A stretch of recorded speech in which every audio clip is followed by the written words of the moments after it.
Okay, so we're gonna get ready and get going here. Thank everyone for being patient with me on my slow return. I'm so glad to see you in person. I'm hopefully Yeah. gonna make it. Might need to move around a little.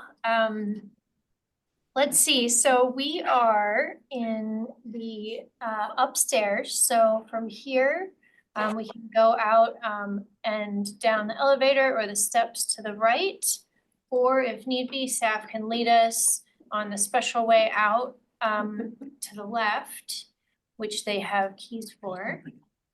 And It's not locked. it's not locked, the special way to the Left left. hallway. Recording in progress. Perfect.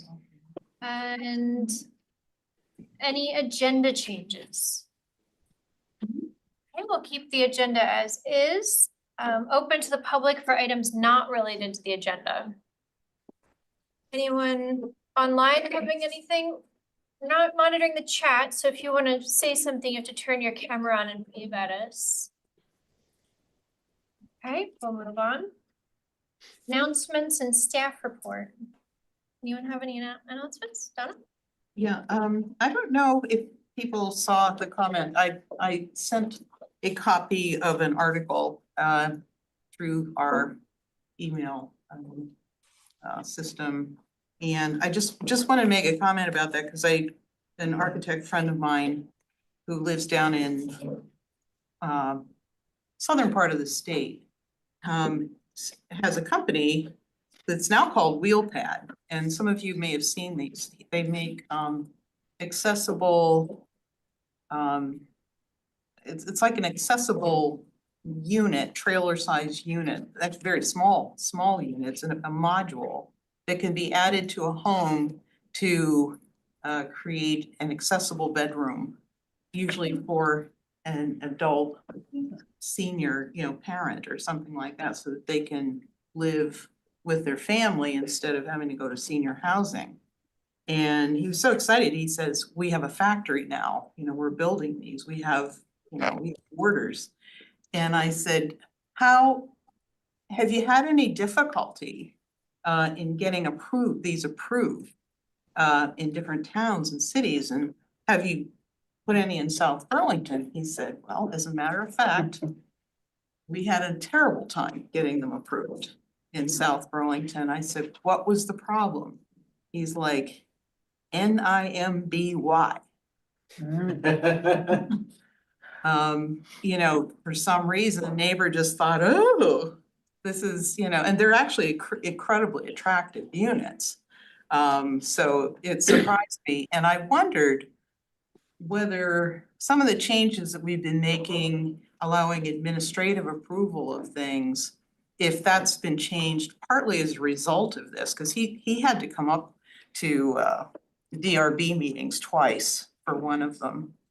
And he said it was just terrible to have to charge his client that much money because he comes from Wilmington.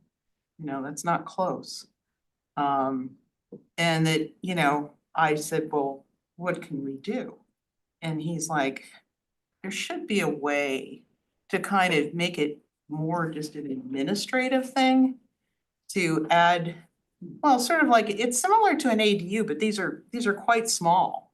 And he didn't really understand why a neighbor should be allowed to, keep someone from putting one of these on their house. Because they were designed to be very attractive. I'll pass this around. And he also sent me to an article, which wasn't exactly this article, so I apologize for the title. But it's definitely worth a read, and I did. Did you send that? I didn't send it to everybody. I think I sent it to Kelsey and. Yeah, I did see it. Paul. I didn't realize not everyone was on the list. Yeah, not everybody was on the list, so if you could send that out, I mean, it's definitely worth a read. It's basically about, some parts of the country are, and it seems like it's the liberal parts of the country have made it very, very difficult to do things. And it doesn't just mean for construction. It's like putting in solar panels, wind turbines, a lot of energy infrastructure, EV charging stations. Basically, everything that you want to be doing, but we've created rules that have made it very difficult. And a lot of it, is that we allow everybody to comment. It's like, everybody has an opinion. It's like, oh, we don't want that there. It's gonna be dangerous. It's gonna be, fill in the blank.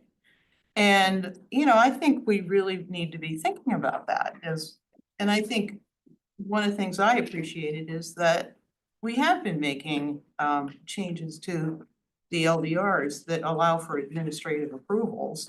And certainly Act 250 is kind of going that direction to, allow in certain areas for more housing to be built, without, it requires a lot more involvement, not just, oh, I don't like that, in the part of an abutter or a neighboring property to be able to, stop a project, and certainly there's a lot of that has happened in South Burlington where, one fairly shisty lawyer gets involved and next thing you know, there's 36 houses that aren't gonna be built. So I think we just want to do as much as we can to kind of really think, it's like, how do we make this more fair?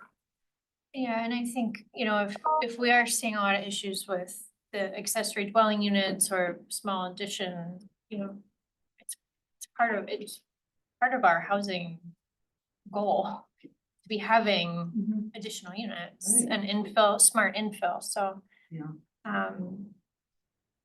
And I mean, especially this kind of a thing. I mean, I felt incredibly lucky to be in a home where I already could use a wheelchair and crutches, like never thought I'd need it multiple times this age, I but know.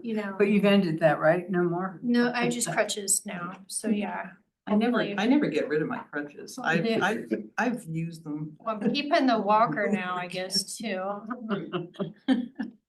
So, well, thank you. We'll make sure that article gets sent around. I just emailed it out. Oh, good. Anyone else have any announcements? Any other staff announcements? So did anybody participate in the Yeah. the committee economic forum? All three of us, yeah. Great. Yeah. Do you want to say anything about that before I? Well, I thought it was excellent. I think I particularly liked the design of how they are going about getting information and the framework for questioning. I thought it was very inclusive, and you can still use that word, right? Inclusive. I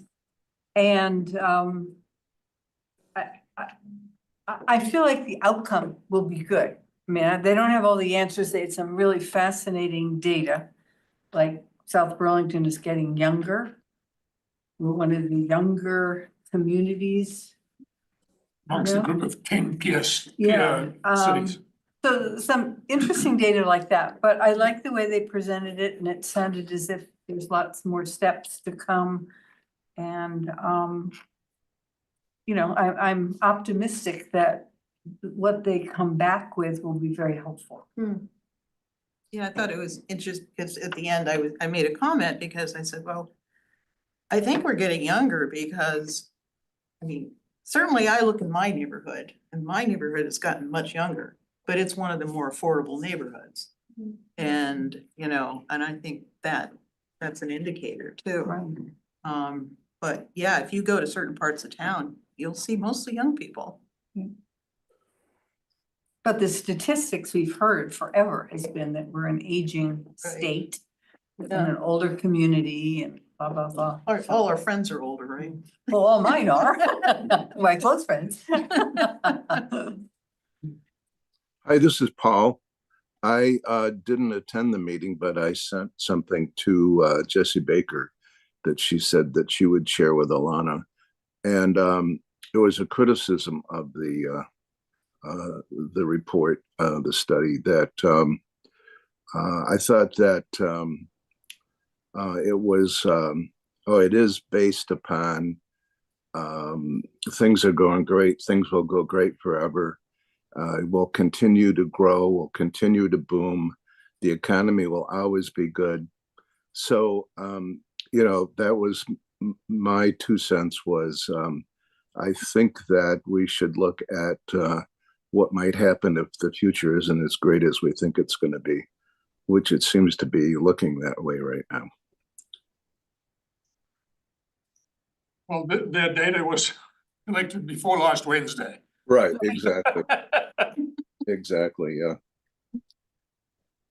Well, I think it also probably has something to do with whether you've worked for, who you've worked for in your life.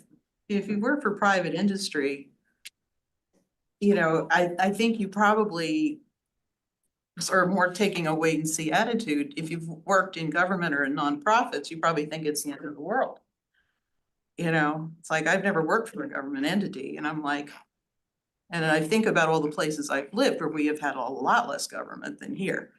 And we managed to get by just fine. I managed to graduate from high school and go to a very good college, even though like our schools were anywhere like the ones that South Burlington has. That really wasn't my issue. My issue is that there are downturns and all kinds of things happening with the economy all the time. There are recessions, there are depressions, there are all kinds of things that happen. So to just plan for a future of nothing but up and go is just not realistic. I mean, the market will correct. There'll be downturns, there'll be all kinds of things that happen. So I thought it was important for them to include that in the report, and there isn't any inclusion of it in the report. Well, I don't think that was the full report. That was their first set of slides. And I also, Paul, I'm just gonna push back a little bit. I don't think the company was coming forward with, we think that there should be an incredible amount of economic development in the city of South Burlington. They were laying out the things that could make that happen and be attractive, kind of the strengths and the weaknesses. And then it's up to this city to embrace an economic development plan. And I would like to think that we would include, Paul, the understanding that it isn't always going up, big, that there's those dips and valleys and you have to kind of manage them as well.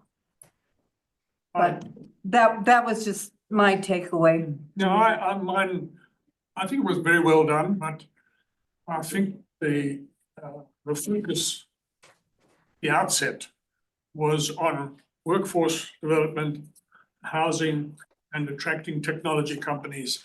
And there wasn't a balance about the things that they call quality of life, which is our climate action plan, conservation, which truly affect our quality of life. And I think they'll pick up on that. And I don't think anybody they spoke to represented that sort of side of South Burlington's view. I think the next ones will. So it seems They like have maybe a round tables. good interim step to have had this meeting. Yeah, I think so. Yeah, I got the impression that the consultant was from Texas. She is. She is, yeah. Yeah, from Austin. Yeah, she said that. And the other thing, I think when people ask questions around here about, do you bicycle? It's always like one of those, do you bike to work? Do you bike to do things? Depends on the weather. Exactly. It's just like, they don't leave it open for you to say, well, I bike when the weather allows. Yeah. It's either a yes or a no. And so it's always like, you're always trying to figure out, well, what do you say? So I think somehow some of the biking may get underrepresented because, Right.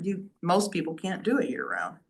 She, the lead consultant has a really interesting professional background. Prior to doing what she's doing now, she had run the Chamber of Commerce for Austin.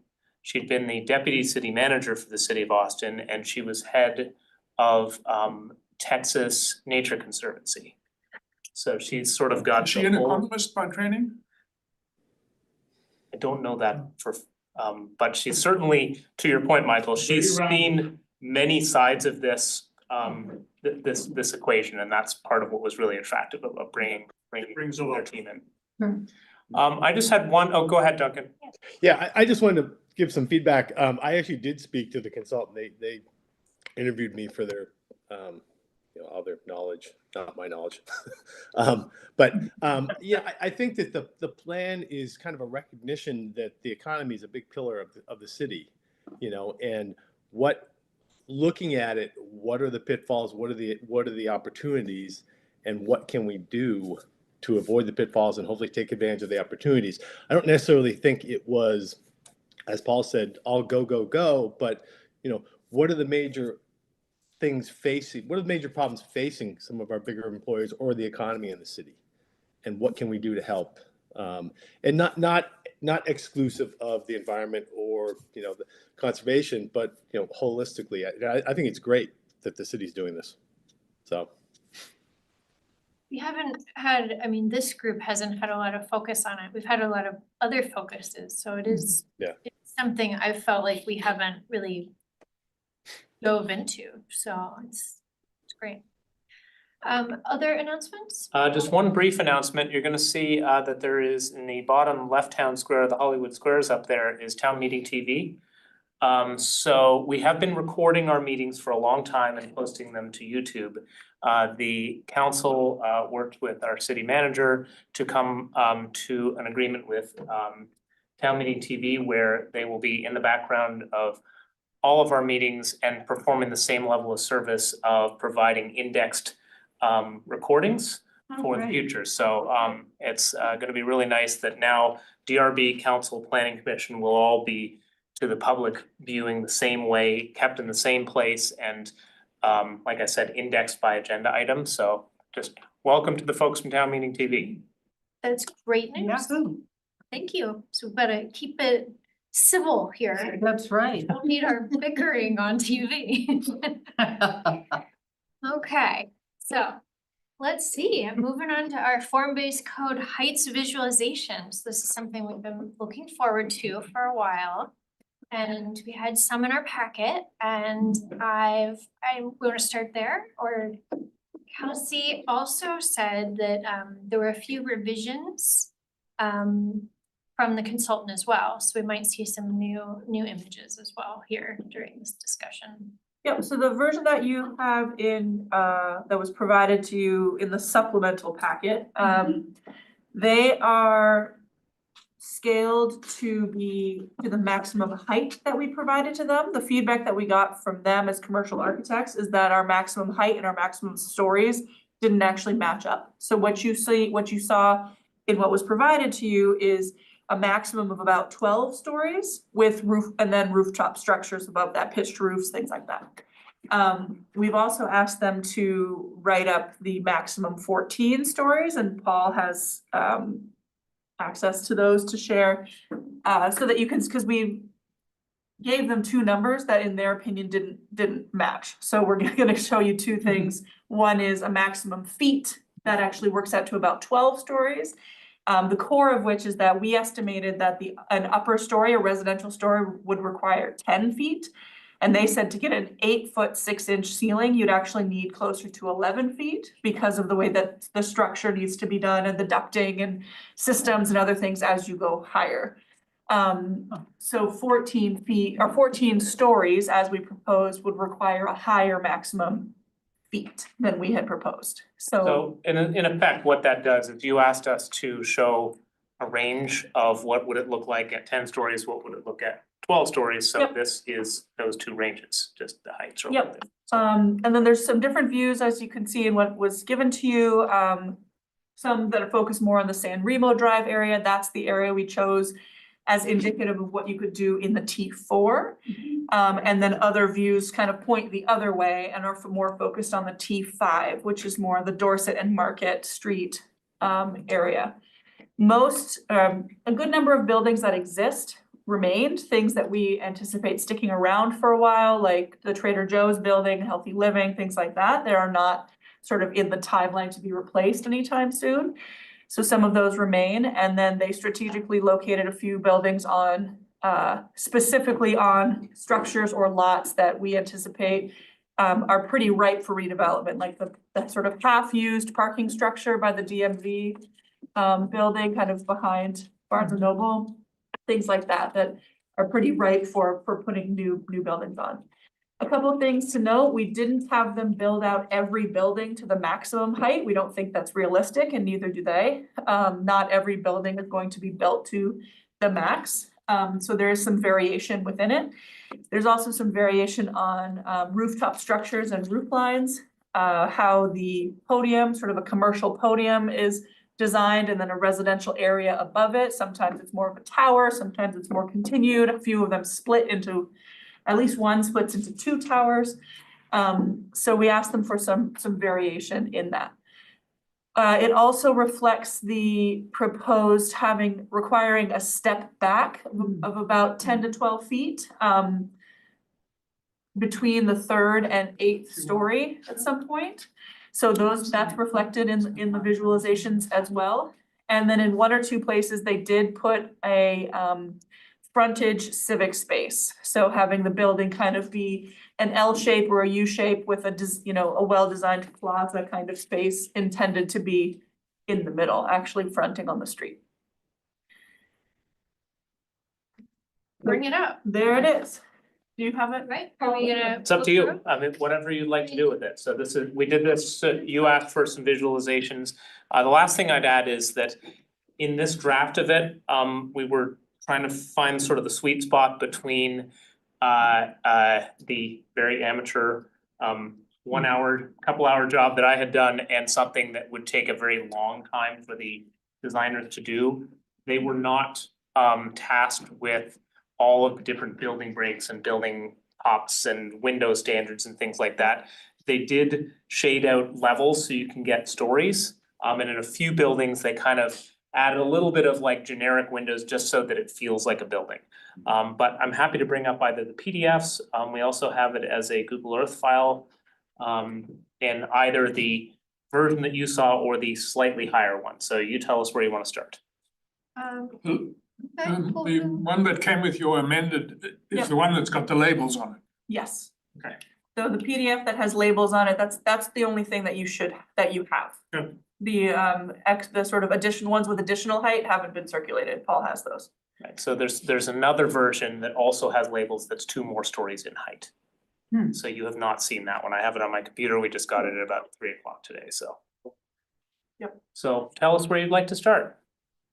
Or you don't have to say it at all. I could just say it's been generally helpful. Yeah.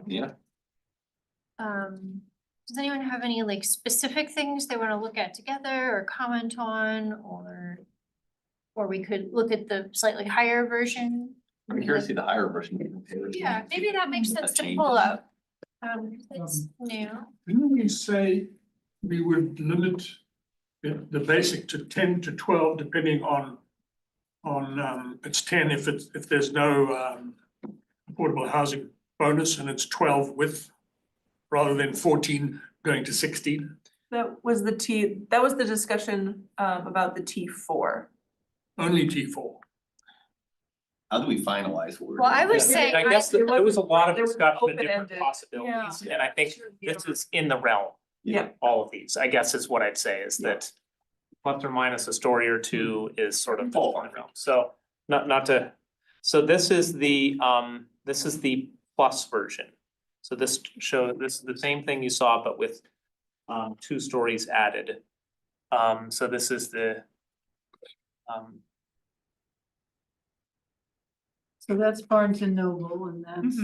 this is looking south on Dorset Street here. This is the Anchorage Inn. This is the building I was talking about being on the parking garage, the 2-story parking garage that's across from the DMV that's here. Market Street's there. So that's not gonna be a future parking garage? Well, it's just an option. It's just something as part of the visualization about. I wondered if- No, a 14-story one.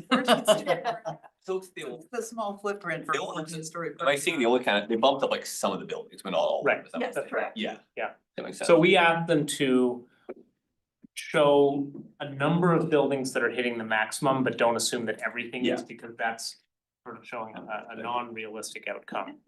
One comment. Yeah, go ahead. I was in Montreal over the weekend, so I was really looking at buildings a lot, you know, while we were walking around and, you know, and what struck me, cause I reviewed all this before I went. You know, I kind of had that in my brain about the podium heights and stuff like that. And one of the things that is really kind of delightful about being in a real city is how different all the buildings are. And it's that, it's the fact that they're all so different and, you know, I have photographs that show all these different heights and everything and how it all works. It all works because they're all different. And, you know, it just, so this whole podium height thing, although I think it's a very good idea and many buildings had them.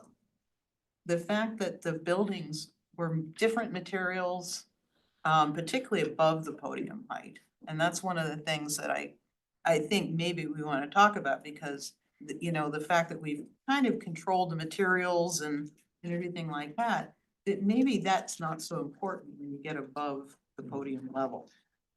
That, you know, because there's certainly a lot of buildings that have curtain wall systems and it makes a lot of sense for the higher levels, just because you've got a lot of wind loading up there, you got a lot of things happening. And also I wondered if these buildings were intended to have the depth of residential buildings because used to be that office buildings had bigger footprints and bigger footplate, you know, larger floor area.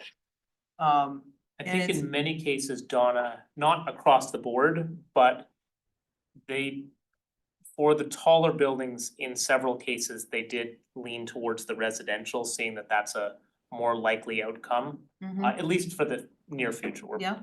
So you'll see that in some of the buildings. Something that's probably not that reflected in here, but it's the second time we've heard it from professional architects, is that mass timber construction is becoming more and more attractive, which would not require the podiums. It's a very different structure that hasn't been done here, but we've heard it now twice in 6 months from folks saying it's They'd like to be able to do it, you know, they'd like Well, to, the they'd like airport's to gonna it now. do the mass timber in one of their new, Okay. Well, I mean, who knows where federal grants are now, but. Generally with tall buildings which are curtain wall structure, they do have the setback on the, because the ground floor is Right, not part of the curtain wall. right. Well, Typically, I guess one thing, I mean, we're talking about the setbacks. I mean, to me, it still feels like the setbacks are a good idea. Like, we wanna keep that part in It there. looked like that there there's was, like there some- was one place, and I think it was right on the edge of Market Street, right next to the old Blue Mall. But there was a building shown in one of the elevations that looked like it didn't have a podium, or maybe it did and it just didn't show up When you in say that view. podium, is that what you mean, The like bottom- the bottom bottom part and then there's The a larger, setback? yeah, the larger Okay, bottom. just bottom so I portion. understand. Yeah, cause we had been talking about it as a setback. Yes, so At the some podium point, word. They're like building the gets- brown one in the middle Yeah. there, it's Right, just like, yeah, I okay, got it, I understand that that's now. very clearly a thought you podium. Yeah. I mean, I one compromise I think I mentioned last time is I like the idea of, I mean, we discussed a little bit of making, if we're gonna have like a step back requirement, make the threshold pretty high. So it would really only be required in like the tallest of buildings. Like potentially say, I mean, one number, say like 8 stories. So if you build an 8-story building, you don't need a podium. If you want a 10-story building, then you need some kind of podium or step back or something. It's one. Yeah, I'm not sure Maybe. we agreed on 8 though. I Yeah. thought we were talking about maybe like 3 or 4 and But then. none of them was saying none at all. Like it's that sort of. No, That's not what I I'm saying. I I definitely think we want put a to. range. No, that's not what I'm saying, in I mean, did. We do 3 to 8 or something? That was the guidance Yeah, given it's to a the real architects here, and they felt like that was fairly realistic because it's, you know, the one style of construction and then another one on top of it, that's at least currently a fairly common trend to do that. And quite often podium is one high ceilings because of the banks and things like that. They generally go 2 stories, use up 2 stories in one space. Or a big retail, like LLB, they're really tall. But then some of and it also had a lot to do more with the massing of the buildings too, because in South Burlington, they're more or less strung along a linear corridor. And, they're all kind of abutting either residential areas or a street, like Dorset Street. The setbacks really make sense in that situation, whereas if you have a lot of buildings clustered together in a downtown area, the setbacks aren't always quite as So, important. One thing just to point out on that point, we intentionally did not ask the architects to sort of map out example massing buildings on like the U-Mall property or north of Williston Road. So this visualization is very linear because it was sort of the San Remo T4 and then the Market and Dorset T5. Well, But there's this whole depth of the U-Mall yeah. that we would anticipate being further developed in some way in the next decade or so. But that hasn't been shown as part of the massing study. Oh, okay, so I misread that, because I thought that the Yeah. white and gray buildings, I thought that was on the U-Mall property, but it's. Are It's you, this, technically on the U-Mall property, but this it is is not. U-Mall property, well, It's not with on the the, exception of the dentist's office that is no parcel currently. It is the U-Mall, but we were not, as a massing study, we were trying to be careful not to say, this is the plan for the U-Mall, because this is a massing study of possibilities, and we thought Okay. having some groupings would give a sense of the streetscape without, Very helpful, Yeah, really, great. I mean, I look at It that and I look think, really weird if there's like only 2 really tall buildings that ever get built. at first. Well, she said if ever get built, I mean, Ever? it's a possibility, like maybe there'd just be a handful. Yeah. You think? I don't I know. mean, I don't know, they're pretty expensive to build and Well, economic development and all. I mean, this is a very specific example, but I can say where I went to college, our sciences library was 14 stories because of the PH, 14. And everything else was sort of historic and a little bit of new, but nothing was higher than I think 4 or potentially 5 stories. And just the way that it was all laid out, it was obvious that it was taller, but 14 stories is not 20. I think it's not as jarring as something higher would it's not definitely like be. a New York skyscraper. Correct. it also seems to me if there's the economic conditions to make sense for someone to build 14-story building, there's probably when the economic conditions for make sense might build another and another, you know what I mean? If the first one Or a worked, 9, Yeah, or a 9. Sure. Or something else. well, I think it's gonna take a long time, get that many tall buildings built in South Burlington. Agreed. I mean, just in terms of oh yeah. jobs and people and. Yeah. It's long term. Well, even 14 feels a lot, because we stayed in a 3-story old little hotel Mhm. on Sherbrooke, and right across the street literally were 20-story buildings. And that felt a little jarring, but they've been there for a while. And the little hotels still exist, and it's right across the street. Champlain College has their building right there too, and that's a 4-story building. So, I mean, they seem to work next to each other reasonably well. I agree. It's very obvious that Paul was guided by Ilana's dreams. How so? That's her dream of a city center. Well, I think- No, this is just a 14 kind of a maximum build out. I'm joking. Maybe. Yeah, I don't think it's anything to do with a person. Anyway, Paul or Duncan, wave or speak up if you have anything you want to add.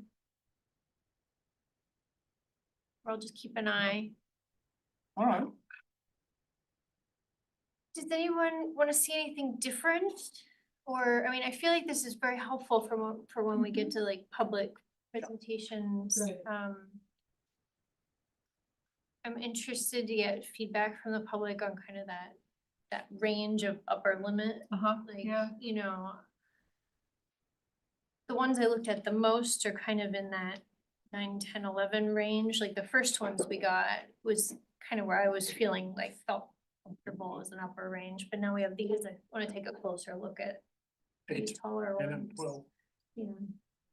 And for the purposes of, you know, at least for the next little while of public outreach, if you want to have both sets out there, it's only 5 slides, it's not a, it's not a burden to show both up there side by side and have people taking a look at 3 it. slides.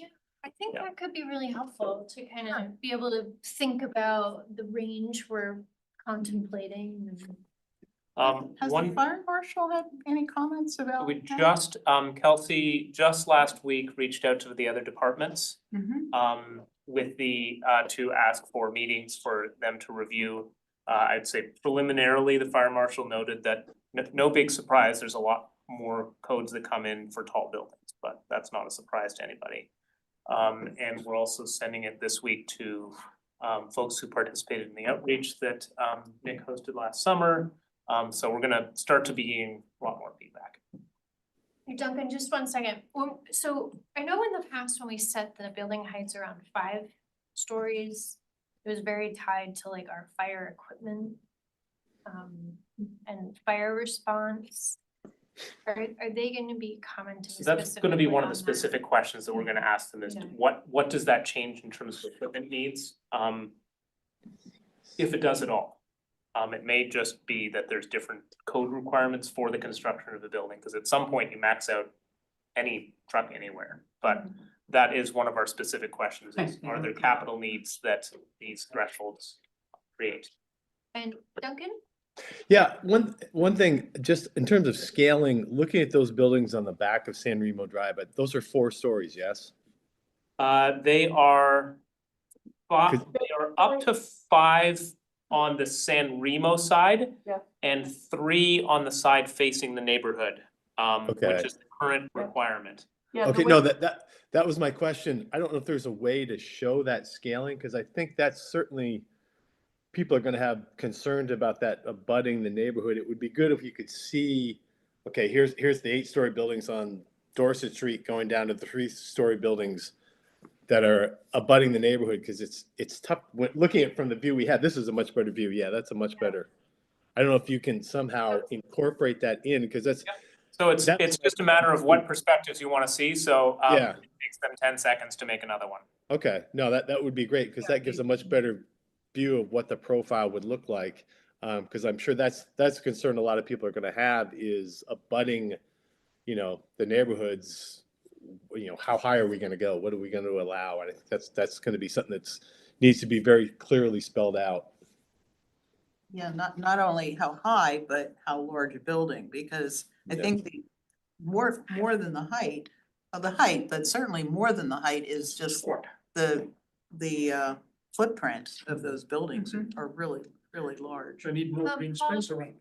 Paul Engels? Yeah, Paul Connor, I think it's important to have building envelopes on these buildings before you make these slides public.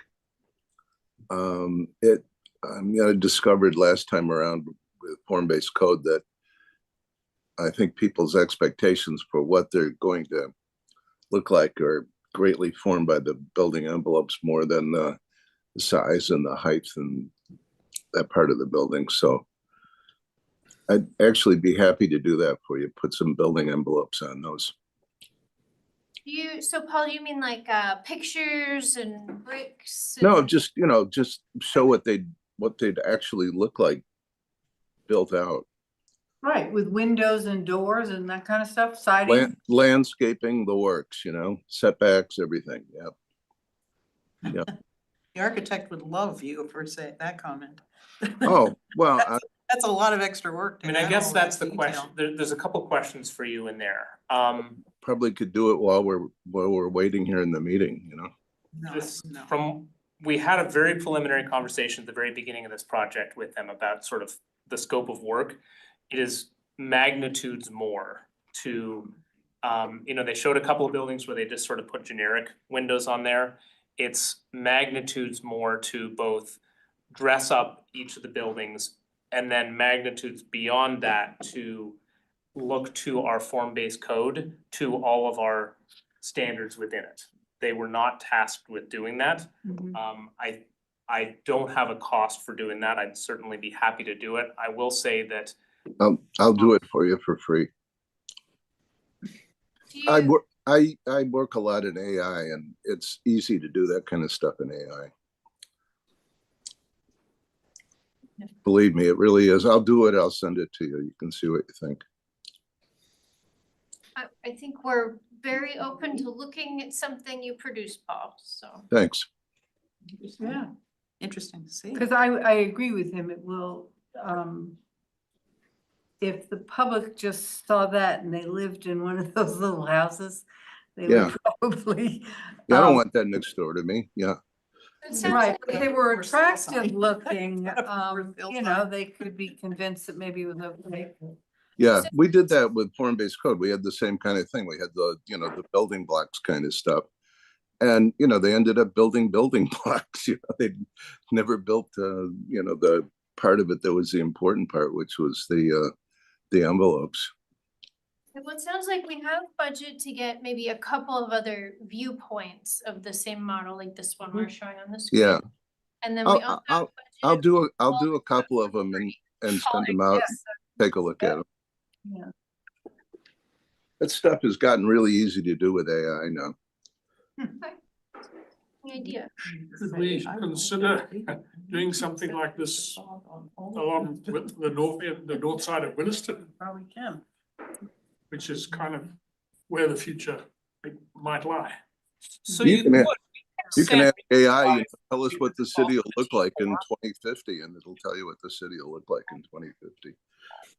With palm trees and everything. We picked San Remo Drive. We were sort of debating, do we pick Williston Road or San Remo Drive? They're both T4s. We thought that it would be interesting to pick San Remo Drive because the lot ownership is much smaller foot plates versus U Mall that's a lot bigger. So it was sort of creating a separation.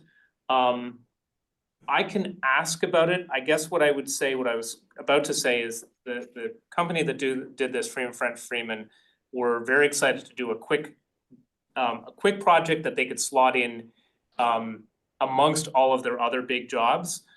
I think that there is a point at which they'll say, okay, but now you're actually at the back of the line.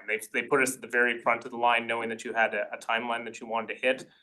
So I can ask them, but they might say to do more could be 3 months from now. Don't So ask them to do more. I'll send you something and you can see what you think, okay? Oh, no, Michael was asking about adding more buildings on a different part of the city. That's a good idea too. Williston Road, I think, is important. I can wait for that. I'm almost the opinion to not go too crazy with this because I feel like the more, I mean, again, whatever you wanna do, Paul, I definitely would be curious to see that, but there's a part of me that almost feels that the more effort we put into it, the more it looks like, oh, this is what it will look like. Whereas this, I see this is like, this just shows me ballpark how big are these things gonna be. I mean, this is obviously not what's gonna look like. These are Lego blocks, you know, and I worry that if the more we build out, the more we add all the buildings everywhere, the more there's less kind of ability for someone who sees this to put their own imagination into it to sort of see, oh, well, this is roughly how it could do. Okay, I think it's very clear that this is just a showing you, this is like a possibility, this is like how big these things are gonna be, and we're not trying to actually design the build out, because of course, we can't do that. Well, do you remember the thing that Kevin had done? The, you know, the aerial right, view? that's sort of, that, the movie, yeah. Yes, and you know, that's what people thought it would look like. Right. And when it doesn't look like that. Right, Market and Street that's, does and not that's look the like challenge, that. right? Cause their And assignment people was do have- something that the code would allow, but they were given complete editorial authority to do whatever they want. Exactly, and it looked really cool. Yep. But I think the public saw that as, oh, this is what it's gonna look like? Yeah. It's all done? There's no, Right, I think that's the risk that you play here of, you know, if you show the buildings, all of them, or if you show them as the best versions that they could possibly be, that doesn't necessarily mean the range that they're allowed to be. Right, and I don't think we should have every street built out. I mean, we'll look like Little Manhattan or something. I don't think that's what the public is thinking. We're just trying to get Or a you could sense just- of how tall, and let's have it in a couple places to get a sense. I feel like when you think like, oh, South Burlington, it's all like two-story buildings, those two makes it forward, you're 14, 12. Oh, that's huge and scary. But when I see this, I'm like, yeah, that's big, that's not a skyscraper. Like, I feel like that's what this does, and I feel like that it does it well without trying to be without trying to be anything more than that, but. Right, Duncan, or Paul, go ahead, and then we'll go to Duncan. During all this, it's, you know, a while ago, I remember in our meetings, it occurred to me that what we're actually building here is a modern city, you know, that we're building South Burlington into a modern city. That was a different, you know, that's a different vision than the vision we had with form-based code, which was to, you know, replicate the 19th century buildings. But, you know, now that I've gotten over that, you know, looking at building South Burlington as a modern city, I mean, I actually think it's a really great idea, you know? I mean, I think that's what we should be thinking about, and that's what we should be doing. I mean, Burlington is, you know, slipping, and it's an old city, and, you know, we're not an old city, you know, we're a new city. We're right on the interstate, you know, which is, you know, today's world, not the lake. And, you know, I really think that we could actually be the, you know, the city in Vermont in the future, you know, the modern city in Vermont, and really even replace Burlington. So, I mean, I think what we're doing is tremendous, you know, so, and we should just keep at it, really. Duncan? Yeah, I was just gonna say, I kind of agree with where Colin's coming from. I don't think we need to do incredible detail on the buildings themselves. I think this is just kind of a generic scaling exercise to see what do these buildings look like. You know, I don't want to take work away from Paul, but I don't know that we necessarily need, you know, a huge detail in each of these buildings. It's more of a generic exercise of what is the scale, where does it fit, where does it not fit, what does it look like? Duncan, it has nothing to do with reality. It has to do with selling this stuff, you know? I mean, if people see building blocks, they think, I don't want building blocks next to me. But if you show them, you know, a really nice looking building, it's like, oh, that's beautiful. And it's 14 stories tall. Wow, that's cool, you know? So, I mean, it really is more of a public relations kind of thing than anything else. Not to diminish the importance of it, but, you know, if you're going to start talking about 14-story buildings in South Burlington, you're going to have to sell the idea of 14-story buildings. No, I don't disagree with you on that, Paul. I just think this is a very generic exercise. Yeah, but it just makes it pretty, really, you know, it makes it pretty, you know, so. So I think one thing that could be helpful also is maybe to have a few like photographs of buildings that are kind of a That too. similar size. Like, so someone could maybe say, oh, I actually went to Montreal and I saw that building and it's actually quite nice. Like, just maybe to complement this could be like. Yeah.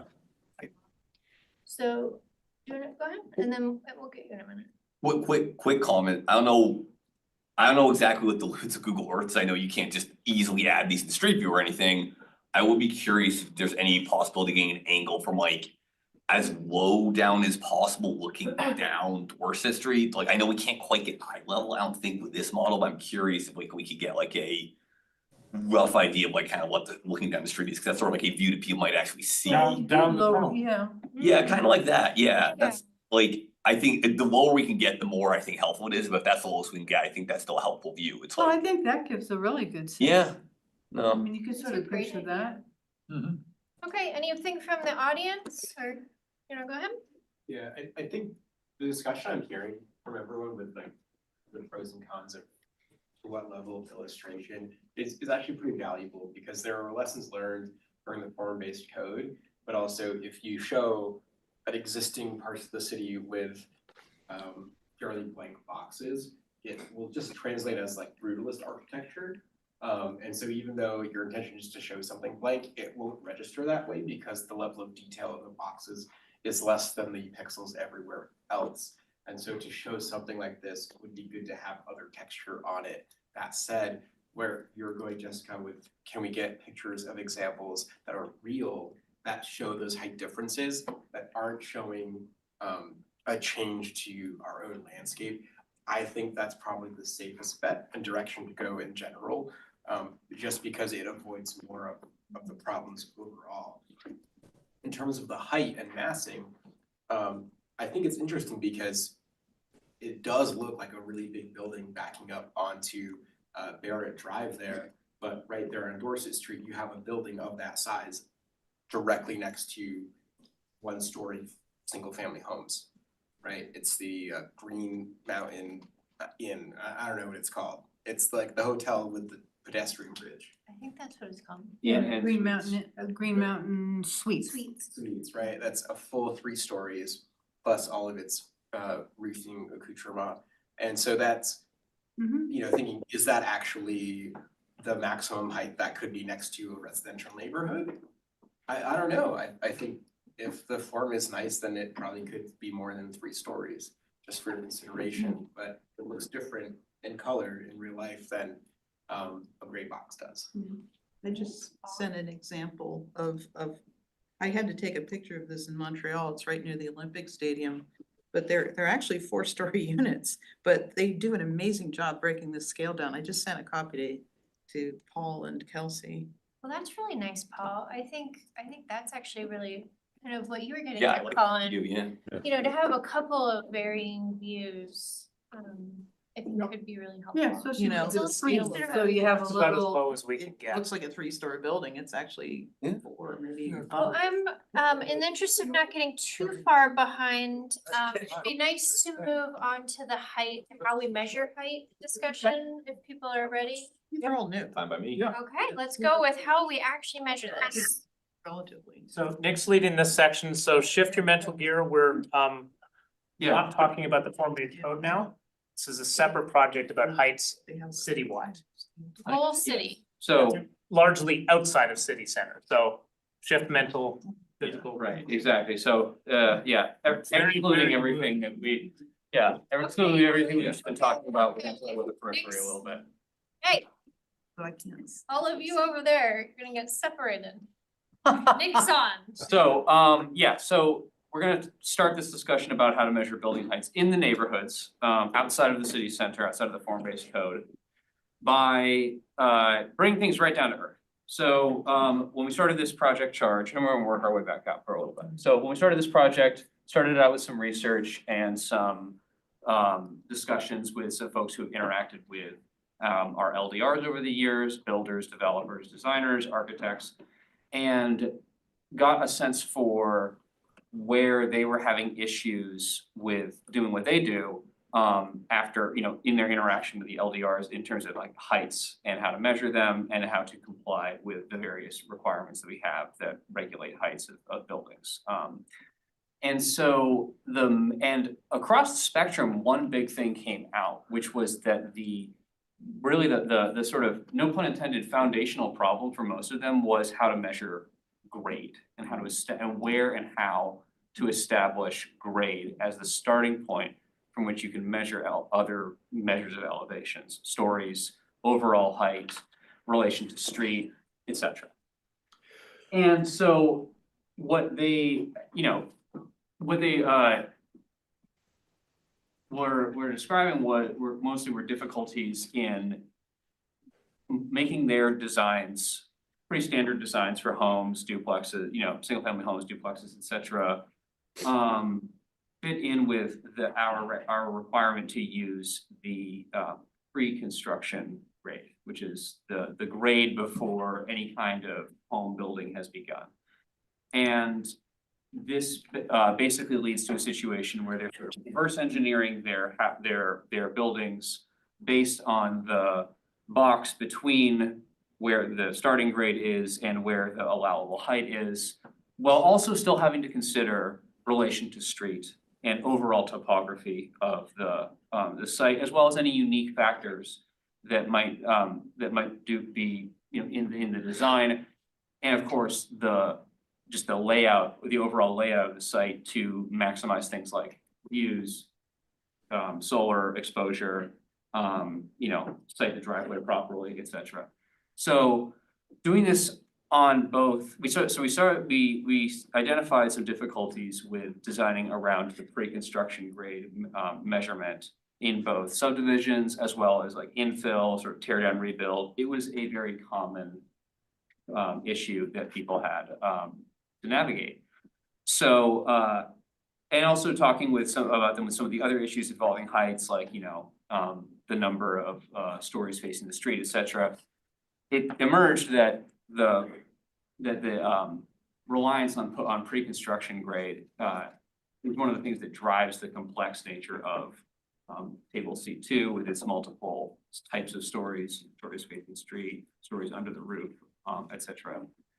And so the proposal is basically to move to the standard grading measurement of finished construction grade, which would then sort of enable and allow the simplification of a bunch of other things that we use, and would just help us bring us more in line with the ways that these measures are being measured in our peer communities. And it's just a bit more standard with also construction industry. So so I can just break right there and take any questions.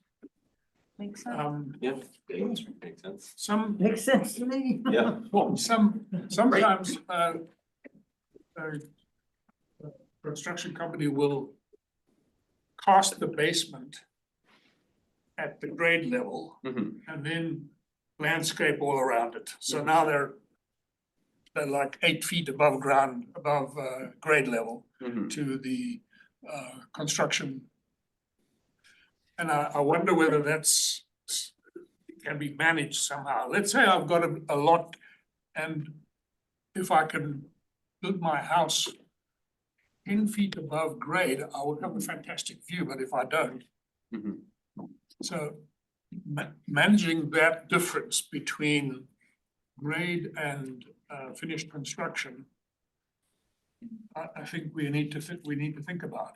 Yeah, so we did think about that as, and asked a few builders about what they thought about that possibility. And there are already a number of sort of legal and practical things that would limit that. And taken together, they would limit that to a pretty low possibility, we think, would be a real outlier situation. The first and most important one is that we have a limit on the amount of fill that can be moved during construction. The second would be that areas where that is most likely to be happening would be areas like the scenic view, areas that are already covered by some kind of elevation-based height limit that would preclude abusing a statistic that is tied to the ground to push their overall height, house height above. So that would exist that protection already exists in the most sort of height sensitive areas of the city, at least according to the logic of our own regulations. And Where do we have that we can't? the put up scenic with protection it? district, yeah, It establishes. says that you can't add too much to. There's a maximum elevation above sea level. Oh, Yeah. yeah. Okay. And nothing can violate that, no matter where it starts from. So that already protects the most sensitive areas, like height and view sensitive areas in the city. And then also the cost of construction and the practicalities of doing that sort of thing on most sites would put a, like, no pun intended, downward pressure on the that sort of on heights achieved via that kind of method. We had an example of the model house that was built at Spear Meadows. Mhm. There was an argument about the fact that it was higher than it should be. And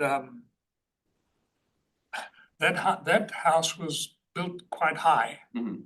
and landscaped around, Mhm. way above grade.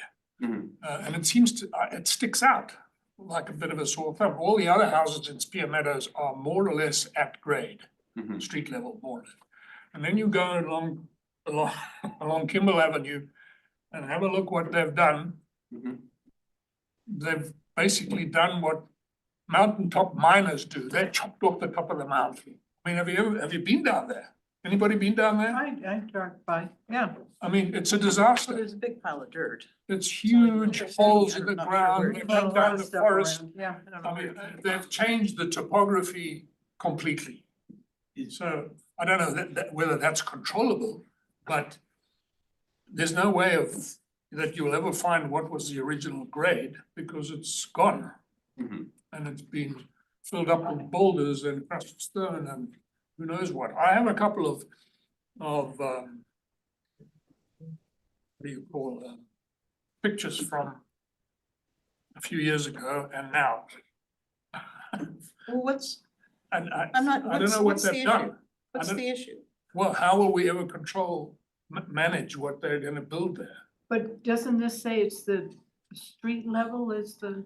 So, okay, so we have a couple different, yeah, we have a couple options for, yeah, I wanna expand a little bit on the grade proposal. So the bulk of the proposal to adjust grade calculations would be to take instances where we require pre-construction grade and allow use of finished construction grade. So that's after some grading has occurred to for the purposes of siting a building in a particular location to accommodate its intended height, whatever that may be. That is also, again, just wanna emphasize, finished construction grade or some by various definitions, it varies a little bit between municipalities, is the de facto standard amongst other municipalities. So that's one main policies or technical suggestion. The other one would, small technical detail would be to expand the use of the measurement of taking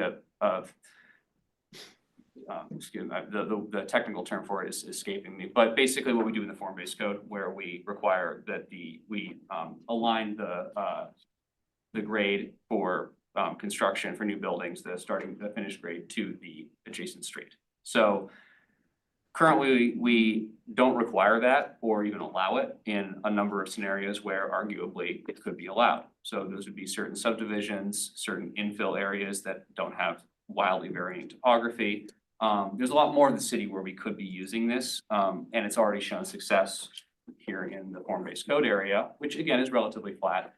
But expanding that could would do a number of things, but one of the things that it could do, Michael, is address what you're talking about, which would be to allow people to have a it would allow a closer relationship between the street, which may be created for the purposes of subdivision, and the house itself. Now, don't get me wrong, I like the idea of going to finished grade, Yeah. because it simplifies things a lot. And I'm always for simplifying things. Yeah. But it's just how to manage it. Yeah, definitely. So we also do have a certain, we do have protections around the amount of landscaping and earth disturbance that can be done as part of construction. So, that's something that I do wanna take a second look at and just verify that those are in line with what are typically allowed. Well, that seems good, Yeah. for when you come back with finished language, just these are the spots where we're controlling this, cause I think that Michael's got a point, like, we don't want somebody to go and dig a big hole, and make a big mound and then, create on this top of it, weird yeah. situation. Mhm. Mick, you may have covered this already, I apologize for having to step out for a second, yeah. but I think a key thing that you relayed to me in terms of how conceptually to be looking at this is today we sort of conflate where the ground level is being set with how tall the building is. And you were describing to me how if we can be clear about this is your ground level, and today's conversation being part of that, and then building height is measured from that set point that you've established. It makes it a lot simpler to calculate each and not to sort of have to be going. I think the Exactly. designers, the feedback you got is that you adjust this number, you have to go back, you adjust That's this number, you exactly have to go back. So Yeah. set a number and then say whatever the appropriate height above that is, now you've got a building plate to work from, so. Yeah, thank you, Paul. Yeah, exactly. And then, that approach is generally the typical approach. It does require, at least a review to make sure that we have appropriate backstops so that, you know, the height above the grade is you know, is well defined and people understand what they are expected to do for compliance. Same with below the grade or at the grade, we wanna make sure that, you know, we wanna review to make sure that, you know, this wouldn't lead to too much earth being moved, et cetera. But the overall idea is to disaggregate these two standards and these two processes, because it turns out, talking to, you know, folks in the construction industry, that, you know, we look at this as just two different measurements on a diagram and two different lines of code in our LDRs, but they're looking at this as two different processes that might happen at different times of the year by two different contractors. And so trying to design for all of that at the very outset, when there still might be tweaks to building design or location based on things that come up, it is very difficult, and it's very costly in the overall expenditure of time. But the builder will set the finished grade. And then he's got a baseline from which he's gonna build. Yes, which gets reviewed as part of the review of the whole project. I mean, if they've set the grade in some crazy way.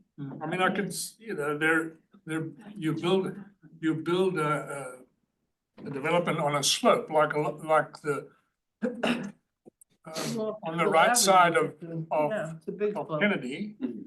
The houses are built on a slope, but there's a street that can be the reference. You need a couple of streets.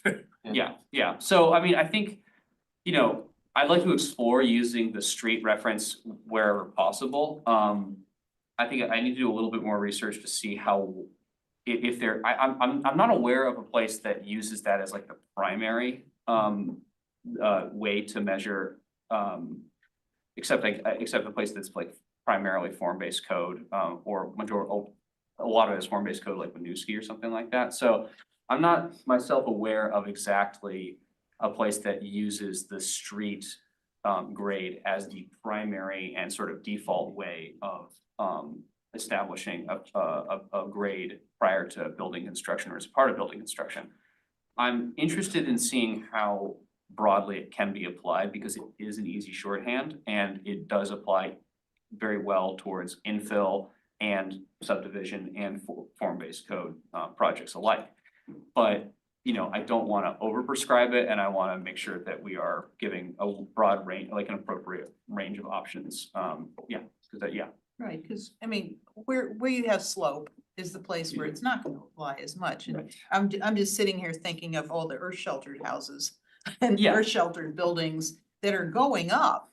Like in some parts of the country, in particular where you do have slope and where there's a lot of climate issues. You Yeah. know, it's just like, I have a feeling in 50 years, we're gonna see a lot of earth sheltered buildings. We may, you know, steep slope regulations also apply to a lot of the things that might be regulated by, that, you know, it would also be regulated by building, geometry standards. So, you know, there are some sort of built-in limitations to where even, you know, a building might even feasibly be allowed, and changing these really wouldn't change that much, if at all. Anyone here? Duncan or? Hey, we have some audience. Ryan? Yeah, I guess a common question, with the finished grade and street grade. When I look at the stuff on Market Street, like Blissby in particular, it's just kind of uncomfortable the way it's just a little bit higher than the sidewalk. And so now there's like an extra ramp coming out that, like, you know, then you've got a little ramp with a little lip that needs a railing that then goes to a door that has actually, you know, a table in front of it blocking it, because you don't have to have all of your doors open and accessible. And it having that protrusion instead of having the building actually be at the appropriate level of the sidewalk, it's such a small difference, but to me that's an impactful difference of the way that public space and the interface with the building can be used. And I'm wondering about both that in terms of a grade solution and how that can be regulated. Also in terms of you roll that stairs and ramps play external to a building versus internal to a building, or, you know, into the facade versus out of the facade. And where those combinations are for this committee. I know that's a different day's discussion.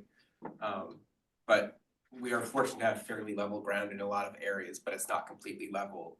And when I look at some stuff in Winooski, I just think, God, I don't want to see that built again because of the way they've bungled that. You might have some flooding issues at some point.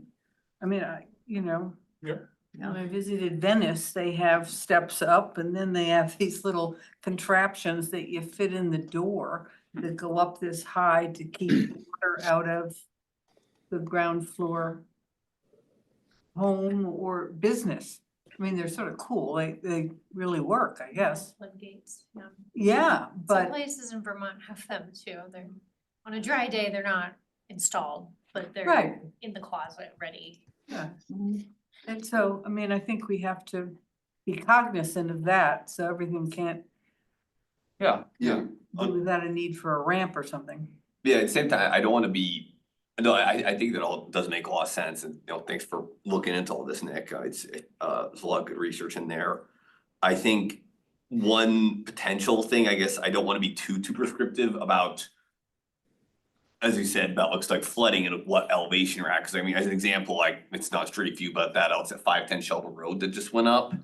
It's a couple feet above grade as far as I can tell, it's looking at it. Sure. And as best I can tell, the reason for that is it vastly simplifies your stormwater drainage. Cause it all drains in the sort of central lot in the back. And it's only like a foot or two above, but I do a little bit of stormwater draining itself, but like if it had been at the exact level, the way that water is sloped, they would have had to like put the bioswale like next to the door where the accessible parking is or something. And that would have created its own sort of whole host of access issues, so. Which building is that? It's the one that just went in on next to Walgreens on Shelburne Road. Oh. It is a couple feet above the, I don't know, I haven't taken a measuring tape, you sort of notice there's a little bit of a ramp over Shelburne Road, but. And I definitely hear Ryan's point that it's ideal to not have that, certainly, but that's a case I can think of where if we had forced them to be exactly at site level, it would have essentially, I don't know how you would have stormwater for that building. Yeah, yeah, Without a yeah. lot of extra money. Yeah, so I think again, I will take these in reverse order, because there actually is a logic to that. I think, so the next part of this project would be to figure out exactly how prescriptive we need to get. I think having, if the commission agrees that this is generally the direction you'd like us to keep moving, then the next steps would be to call some of the same folks we talked to, maybe a few others as well, perhaps Ryan, the folks who designed that building you mentioned, and talk to them about, okay, so like what do we need to be considering when we are, putting in detailed regulations for how to build out buildings according to like on a finished grade. So we're moving to this new standard. What else do we need to be thinking about? What are some common design elements? What I want to talk to a few of them, like what do you design? What exactly are the elements that you are designing for? And so the idea would be to then use that information to establish, minimums and maximum story heights, and any other, whatever they might be, attendant regulations that ensure that we aren't setting ourselves up for future flooding or other kind of, preventable issue, perceivable issue. For instance, also, access and street interface at the sidewalk level. So, yeah. You had a few questions Yeah. for us, and I think item one we've probably covered already, and I hope you've picked up on all of them. The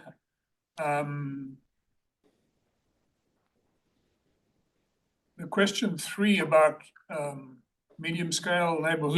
Yeah. I think the answer is yes. Okay. I absolutely agree with that, and I guess maybe a question I have, I guess, for everyone, including Nick and the council is, so yeah, bringing medium scale, like kind of like those mid-size height limits for the kind of the mid-sized multifamilies, I like that idea a lot.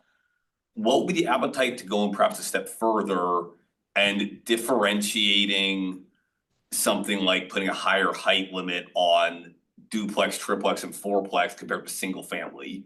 Essentially, the idea that we don't want to have huge mega mansion single families, but if it's like a duplex or triplex, maybe it is okay if it's a few feet taller. I'm not talking about put 4-story fourplex in low density neighborhood or something, but maybe like 40 foot or something, and maybe bump it a few feet and perhaps like the table currently basically it's pretty flat and then it jumps up for large, and Nick suggested bringing the kind of medium scale stuff up a little bit too. I'm saying maybe go one step further and also bring the kind of duplex 2 to 4 unit level just a little bit above the single family. I'm curious what people think about that. Yeah, I mean, again, Montreal has great examples of, you walk in, there's a ground floor unit. Now, I don't like some of the steep steps that they have Oh, there. come on, what about the spiral ones? Yes. They're really fun to carry a couch up, let me tell you. They do this in the winter. Winter with a little This bit is of crazy. ice. Yeah, there's ways to do that where you can definitely have 3-story, 3 stories and even 4 stories they have there.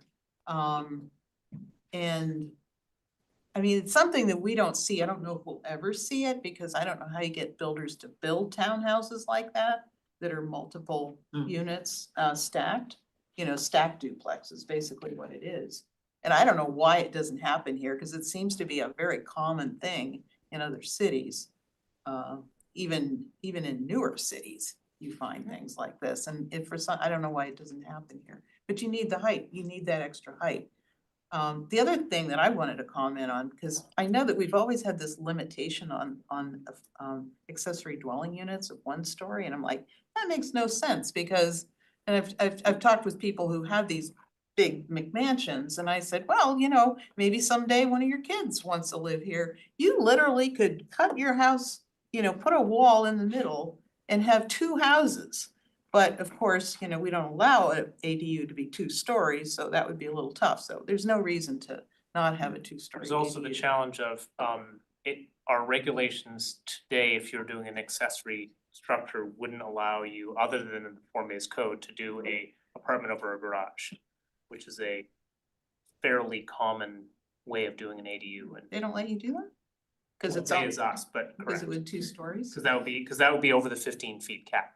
Oh, yeah, Yeah, that's, so. we I have think to, that falls into what you brought up in the announcements, like I Right. think we need to, when we get there, maybe future project, do like a look back and say, Let's look at the what are the ADUs separate. barriers that we're seeing to Right. getting an accessory, to having a front? Yeah, and make them more attractive to more people and not just a Like I, 1-story yeah, little like kick I out. grew up in a house like that, big house, put a few doors in place, and then my grandparents had half and we had half, and we stuck a new kitchen in one half, so. Mhm. It's great. I definitely agree. I know my parents are currently in the process or they're looking into doing exactly that, the garage with an ADU on top or something.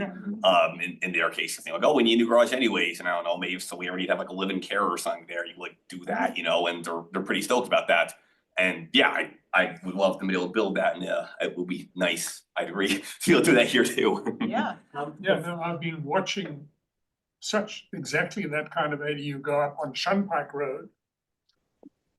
Not the one that goes all the way through, the one that goes between Kimball and Williston Road. Oh, right. They've built a beautiful ADU attached to the 2 garages and apartments above, 2 stories. Is that in Williston or something? I think that's in I Williston. don't know if it's in Williston, yeah, Yeah, it is. and it's very attractive. Before we lose the thread on it, Colin and Michael had both suggested that in those medium scale buildings, which are allowed in the medium scale neighborhood, those 5 to 12 plexes, that looking at that additional story, as Nick had suggested, you were both supportive of that. Is that something that you'd like to see drafted? Yes. Yeah. Yeah, I mean, I think once there's stuff in the table, it'll be really good. I mean, the table just had a lot of And then, stuff crossed out. The second idea that Colin had was to explore whether there would be any benefit to allowing a little bit more height for the sort of 2, 3, 4 plexes. Is that something that you all would like to have Nick do some homework and research on and talk to some builders about whether that would be consequential, and if so, what it would take to be consequential? Are we talking about 5 or 8 feet, or are we talking about 15 feet or 20 feet? In which case, is that something you'd like to scale. spend a little time with? Yeah, Yes, that's the scale. scale is important. I like that idea. And also allow for a sloped roof, you know, because so much of what we see, you know, they're proposing these buildings, but to meet the time, to get that extra story in, they're putting a flat roof that- on that it. was And I'm one of like, the- we don't want to encourage That was one of the reasons to start this project is what we've seen and what we've heard from a number of folks is buildings are really getting squished by the feet numbers, and the way that they're achieving it is by making the roof flatter and flatter and flatter, which doesn't gain you much, but it gains a half foot, which might be, you know, what makes the difference for them. And so you sort of get these buildings that are starting to do this, and Which we've isn't gotten ideal in this not great climate. feedback on that. Yeah, it's not ideal in this climate to have, you know, Right. flatter roofs. Yeah. Yeah, pitched roofs can be, we wanna definitely allow people to build out pitched roofs for a variety of reasons. Is definitely. there So- anything else today that you needed feedback on? I don't think necessarily feedback, let me just take a quick look at the memo here. Yeah, I think that's, very clear feedback on the middle section. I did want to address the ADU thing, just to say, you know, one of my initial recommendations that I am making now is that we explore adding height to accessory units to allow, specifically to allow for the addition of ADUs above garages. That is a pretty specific scenario, but it's also one that I think we all know is somewhat just kind of common and generic. I just heard of some folks asking about, like, you know, maybe hinting a bit of a broader look at encouraging ADUs. Would you be comfortable with just limiting this project, like any work on accessory dwelling heights, to just be for that sort of somewhat narrow goal of allowing for ADU appropriate height above garages? Or is that something? No, let's fix Yeah, it for yeah, everything. You can fix that Fix first, it. and then we can go back and You decide what fits in your project. We give you like 30 different topics. Okay, other sounds than good. the ADU. We'll start with the ADU stuff and see if that covers enough, Yeah. and then if we need to, we'll take it from there. Okay, yeah. Don't ask us if we. Yeah, go on. I do have one question. You were mentioning that you're, going to move the total stories to get rid of this confusion mind, like within roof line Yeah. stories and basement stories, and you mentioned that potentially the total stories may be lower once we kind of all the dust settles as a result. I guess my question is, this sounds very when I say that, I guess why is, cause I guess for me, when I sort of think about it, is when I hear people objecting to, like, oh, I don't want big buildings, I feel like the main objection is to, I don't want a big tall building. Yeah. It's not, I don't want, so like, I mean, if someone manages to find a way to put a 4-story building with 28 within 28 feet or whatever, it's the same height as the next door's Yeah. 2-story building because they're created without some garden level junk. I'm not, should we be banning that? Well, Or- the answer is actually, it's purely mathematical. It's really about labeling, not about, and calculating, not about like a policy decision about how much height to allow. It's that in the changes that I'm suggesting is that we would just expand the category of what's a half story and put and allow some certain half stories or certain building elements, let's say, you know, a very like steep pitched roof with only a certain amount of livable, with only a small amount of livable space underneath it, or a walkout basement that is largely bounded by it basically has no, like, you know, usable light, basically only from one side or something like that. The proposal is to lump more of those kind of design elements under the half story category, calculate them as such, 0.5. And then, and that would just naturally lead, and these are things that are currently I being see. counted as full Okay. stories, but sort of with caveats, like story under the Okay. the roof or something Oh, yeah, like thanks for that. clarifying. Yeah, Makes a lot of exactly. sense. So it's basically just reclassifying, which leads to an overall sort of lower number required of stories for each, it's just a reclassification, and sort of like yeah, it's just like changing the value that we would be assigning to each, like the height value, the story value we would be assigning to some of these design elements. What that requires then is making some distinction between, let's say, let's say, you know, thinking about like a 1.5 story single family home where you have some amount of livable space under the pitched roof. Maybe there's a dormer, maybe, you know, maybe there's like something along a gable. It would require distinguishing between that and the upper story of, let's say, a townhouse that has a mansard roof, but which, if you're inside of it, is functionally a full top story. So it's gonna require, you know, writing in some kind of distinction between the two of those, and also distinguishing between what's, you know, a walkout basement for a house that is built right into a hill, and what's something that someone kind of built into a berm and then got, you know, so we to address your original point, Michael, that kind of goes back to the mounding issue. We don't want to make it so that someone could make a sort of a false walkout basement, call it an extra story, or a half story, and basically get a free half story. So yeah, so this is some of the further refining of the regulations that I was referring to that I'm planning on doing in the coming weeks. You're always talking about ADUs now. What are you talking about? Others? I think he's just talking overall. Oh, just I think if we're gonna look at the ADUs and allow an extra story, then the whole ADU thing has to be redone. And it's not something that we can do now, I don't think. I think there's an appetite definitely to revisit this in more depth. So Yeah. what, because Nick's already got Yeah, it, so. Probably Just like it may or may not fit into this project. Yeah. Yeah. So, Well, doing that now. do we, can we move on to the RPC stuff, or we're still on height stuff? I want one closing Okay, comment. go for it. I guess it's one thing I'm just thinking on all this thing, and this is perhaps out of the scope of this, is it with stories. One thing we haven't talked about is that if I read this correctly, there's a regulation that basically says you can't build more than one story above all adjacent houses in low density residential.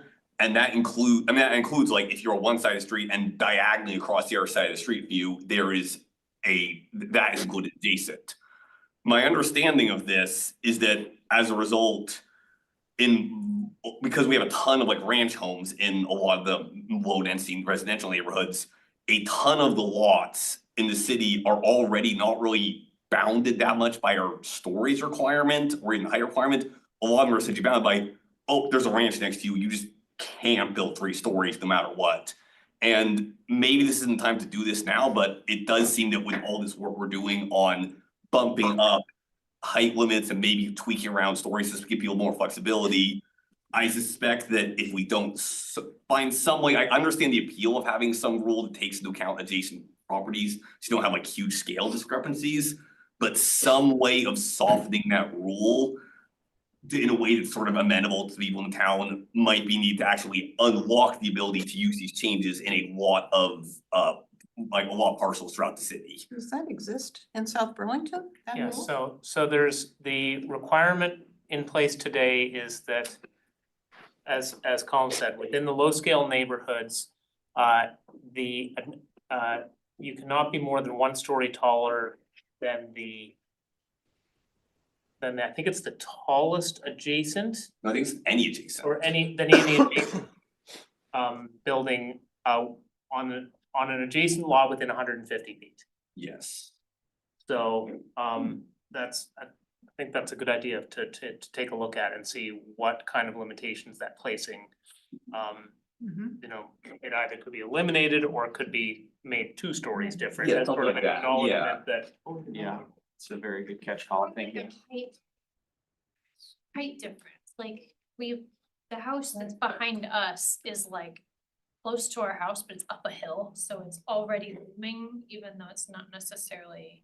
So if yours was quite a bit taller, it Yeah. wouldn't feel like it's living Yeah, over. so maybe there's like And you could look into your rooms. some kind more of easily. number. Yeah. Okay.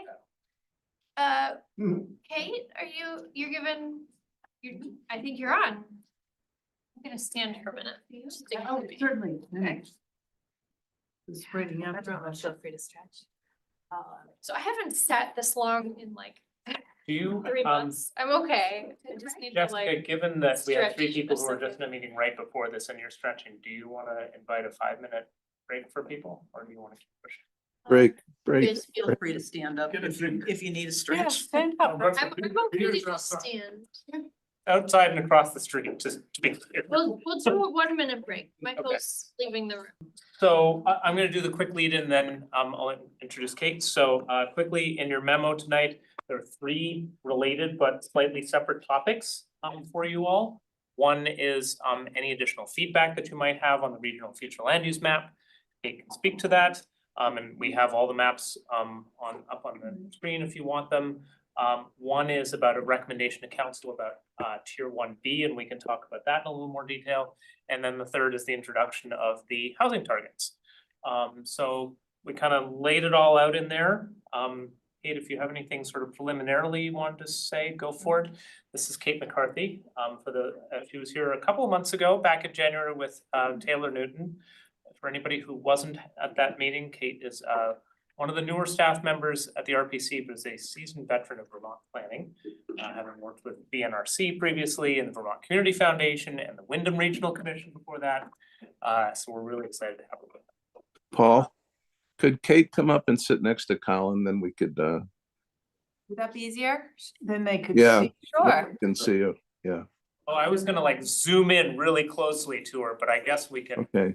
I that's a haven't joke. been able to see either Helen or Kelsey for the entire meeting. Yeah, It's intentional. Yeah. You need I to can move, move this thing We around. can see you. Yeah. yeah, I'm sure, yeah. You need to move the tables closer together or something, you know? Thank you. All right, well, thanks, Paul. Thank you for the introduction. It's nice to be back. We had a good conversation in January, learning about Act 181, taking a glance at the draft future land use map, and since then, a couple of things have happened. One of the most notable is that we've released that map to the public. You may have seen on CCRPC's website that there's now an interactive map. It incorporates the feedback that we got from you after our first visit, and it's now available to the public to look at until May 19th. We're already getting a few comments, but not an avalanche of comments. We encourage you to take a look, tell your friends, tell your neighbors, and that public process, that is one part of our public process. I've also had the chance to come to 2 events in South Burlington to do outreach. I went to the Rec Department Community Dinner, as well as to one of the library concert series events on Saturday a few weeks ago. So got to talk with some people that way, and I'm continuing to look at ways to reach folks who often don't participate in these processes. So the map is out there. We're continuing to gather feedback, and this touch point with us, with you here tonight, is an opportunity to ask if you thought of anything else since January, if you've had a chance to look at the map, if you have additional feedback or questions about the draft future land use map. And this isn't your last opportunity to share that, but this is a touch point. I'd be happy to answer any questions or take some notes if you have thoughts. I mean, be boring to start off. I reviewed it, looks really nice to me, it looks pretty well thought out, I mean, yeah, I like it, put it that way. Thank you, Cohen. Well, I thought we had a good meeting about it last time, went over it pretty thoroughly, and I thought it was good too. I would agree. Any other comments or thoughts? I guess one thing that I wasn't at the meeting, I missed it, but I think what's really neat about this is kind of seeing the context. Like so often, like we're very much thinking about like our zoning and our land use, and I really liked kind of seeing this in the context of and the same color coding, and you know, just being able to kind of see across the borders, because that's how we live. especially here in our city. I feel like there's so much blending at the edges that, I thought that was good. Thank you. I'm glad that was interesting. And I think that I really appreciate that remark because being able to zoom up, zoom out, think about how we're interconnected, and then kind of plan accordingly, whether it's for housing or transportation or jobs or natural resource protection is a really important conversation to be able to have. So that's been an interesting part for us, bringing this map out to the public as well. Any, Duncan, go ahead. Yeah, hey, I was not at the meeting in January, but I just had a question, maybe more so for Paul about the packet. There's two maps there, tier 1 eligible areas in SB and then eligible areas residential enabled zoning districts. I'm just wondering if you can just give me real quick, what's the difference between the two? I will cover that in just a minute. Okay, all right. So that's the next part of the conversation Okay, about all Act right. 250 and what your recommendation to council could be. So this is first step map, second stage using the map. All right. I do have one question. We have one orange area in the whole city, which maybe makes sense, but it feels a little funny that one neighborhood that's already so far from Oh, right. Country everything Club gets a Estates, right? different Isn't that what color. that is? It feels kind of mean. I don't It feels funny, doesn't it? It feels a little funny, and I guess I just wonder if they need to be transitioned, cause they're kind of a neighborhood also. Orange. That's something that we It's on the other side of have the scratched our airport. head over, Country north of the Club airport. Estates. Can you see it there? Yeah, it's, Country Club Estates. Yeah, perhaps I will use what transition actually means. Sure, so I'll start there. So orange on the map represents a transition area, and this is, thank you, Paul, or whomever is bringing that up. Transition areas are a category, one of the 11 categories that were defined in statute. And what this indicates is an area that may have some commercial development, it may be low density, there may be underutilized parcels, or there may be some residential. But it's an area that could merit further planning that doesn't really fit into one of the other categories that we have that could become more with additional planning or investment. And so the orange transition designation brings focus to an area. So why did we put it here? This neighborhood has some of the same form as a lot of the other areas that are planned growth areas. It has sewer and water. What it lacks is connectivity, which doesn't mean it isn't a nice place to live. It could be a perfectly nice neighborhood, but it doesn't quite meet the criteria for being connected or having the potential to be connected to a center or a core. So we really, that one was a dilemma. And I think you're right to notice that we really scratched our heads over this. It felt like it would be a stretch to call it a planned growth area. Just as an equivalent, I was zooming around as you were looking at this. There's a couple in Shelburne and one that notably jumped off the page that is similarly disconnected, although also a lovely place to be, is the senior housing, Wake Robin, which is sort of, it's a beautiful spot and it is not connected to anything around it. So that's what that orange is, yeah. It's an interesting, the idea of the transition is with future focus, it can identify what it should be in the future and how it should transition. I think what's tricky here is it's also built out. What's tricky is the what? Is that it is also built out. Yeah. When we've done things like bike ped planning, it is the hardest area to think about how do we connect this, or what's a park that serves that, because it's disconnected. Our orange spot, you mean? Yes. Yeah. It's Mountain View Drive and all that. Well, they do have a funny little park, though. Doesn't it have a tennis court or something that is fallen into disrepair? Yeah, on the front edge, I think that. The front bigger edge where you parcel. see the, Oh, yeah. Duncan HOA community. I don't think there's any businesses in there though, cause I think I've gone door to door in there. I don't know. But I think it It's a nice neighborhood. Yeah. It is a nice neighborhood. But you're, I mean, okay, some of those- I'm not opposed to keeping it orange, I'm And I feeling think better the- about it. Yeah, the connectivity argument. The one other thing I would note is that the RPCs, the regional planning commissions under the statute were given some of these challenging circumstances of sort of intentionally in statute, disconnected places are supposed to try to aspire to do something else. And there's sometimes it's uncomfortable, but that's how the statute sort of intentionally laid out to sort of present to the communities the challenge of drawing attention to the area. Do we, I guess if we're saying that, what about that spot that you have to drive across the railroad tracks, then you're at the lake and it's kind of down in the industrial area? Holmes Road. Holmes Road or Holmes, yeah. That feels a little bit like a outlying, disconnected other side of the tracks, but Yeah, quite they nice. sort of like it that way, but.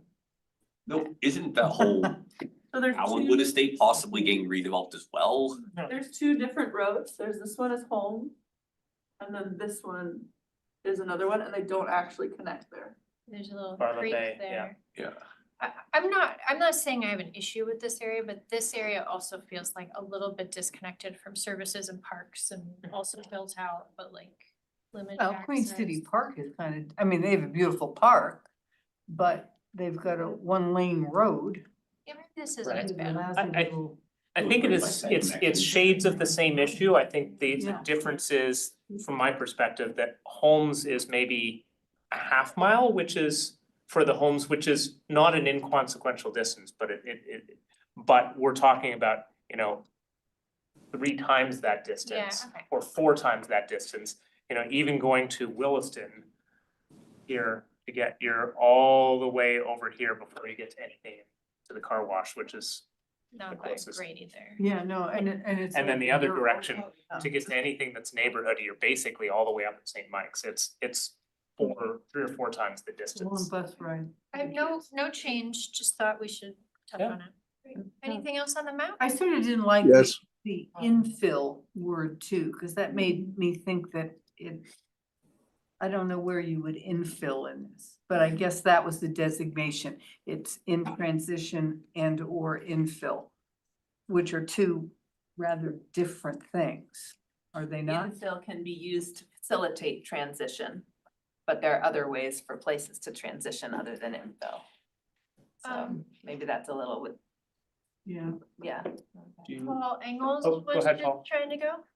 Yeah, the big problem with that neighborhood is that anything outside of the neighborhood is floodplain, and Yeah. is absolutely literally floodplain. I mean, I've been there, and other Yeah. than the neighborhood, when there's a flood, it's water everywhere, so Yeah. it's, it's by nature isolated. It's hemmed in on 3 sides, one by the river, and then there's the wetlands, And then the military on the other on the north airport. side, yeah. Right. Yeah. So we could run a bike path across the runway, The or runway. use the runway. Cautionary tale. Are we on to the Leave it. next one? Yep. So the next conversation is using the map. So one of the ways that Act 181 lays out this new regional future land use map is that enables communities to and the regional planning commission to make permanent essentially a number of the current temporary Act 250 exemptions. So Duncan, to your question, that is where these side-by-side maps come in. So I'm actually gonna show a slightly different slide first, and then I will show this to you. I was able to make a slightly better side-by-side. So coming up on the screen here for you is 2 maps side by side showing what the current Act 250 interim exemption geography is, and then what is eligible for Tier 1B. So the interim exemptions, there's a number of them, but they're basically areas within quarter mile of transit service. They are our centers and they're the neighborhood development areas essentially. They each provide slightly different exemptions, but basically they're 50 to 75 dwelling units in a new project are exempt from going through Act 250. The tier 1B, so these all sunset in 2027. Is that the blue? The blue is the transit ones, and then the other is this purple and the pink are different versions of them. Okay. And don't spend too much time looking at Heinsberg Road on there because it is a statewide mapping and then you're supposed to call the district commission for specifics. So don't spend too much time looking at individual parcels covered by that. Okay, thank you. Under the legislation, there are 2 tiers of future Act 250 eligibility. The one that we're talking about tonight is tier 1B. In tier 1B, centers and areas planned for growth, municipalities can essentially request to the Regional Planning Commission that then request to the State Board to have new projects of 50 or fewer homes on 10 or fewer acres continue to be exempt from Act 250. The map on the right is showing what that geography is. The next slide that I'm about to show you is what it actually is sort of practically. Because some of the areas on the left-hand side are our commercial industrial districts that don't allow housing. So while it is technically eligible, there's no housing in there. So that's why it's a little bit narrower here. And then of course, Only applies to housing. it only applies to housing in tier 1B. And this does not account for some parcels of more than 10 acres.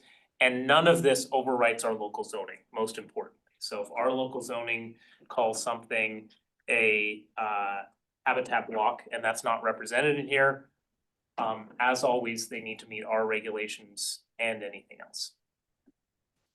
So staff's recommendation is to recommend to council that the areas that are eligible for tier 1B, that the city council request that of the RPC. Okay, You want any somebody to read the motion? question? Sure, let's make the motion.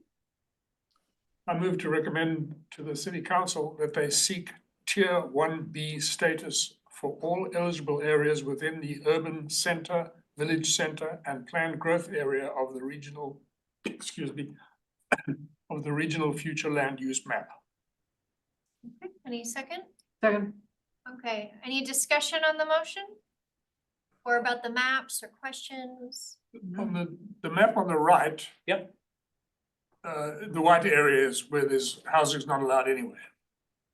It is either where houses are not allowed anyway, or there are rural areas in the regional future land use map which are not eligible for tier 1B status. Got it.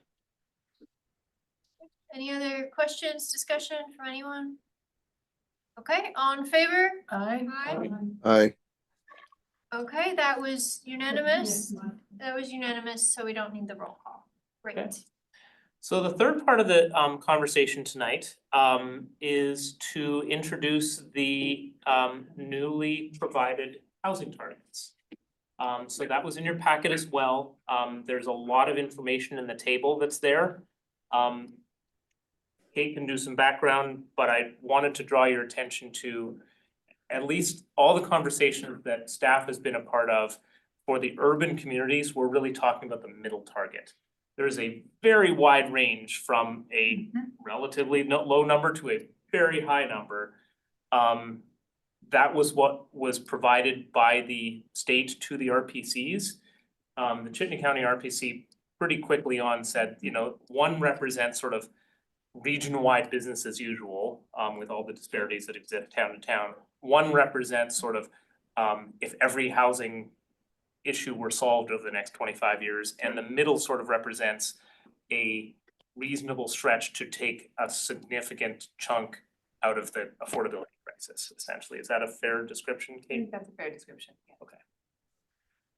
So no action required of you, but wanted to give you the opportunity to chat about it. Kate, if you wanted to talk about anything else in there, go for it. I had some questions, Relative- just in terms of the numbers. Sure.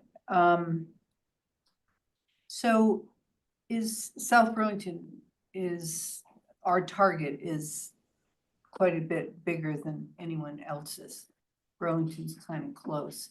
So is part of that reason because of our proximity to work? Because I look at some of the other communities, like, I don't know, Milton, I mean, you can get there, it doesn't take that long, and it's an interstate, and they have a whole hell of a lot of land Mhm. that's probably developable. And then I look at South Burlington, unless we get a whole bunch of the 14 level buildings, I find that a hard number to reach without saying, well, we really don't need any open space because we have the southeast quadrant and let's just build the crap out of it and then we can meet the demand. And that kind of runs counter to, I think, a lot of the city's, goals and policies and values. So tell me how we got to that number, Sure, please. sure.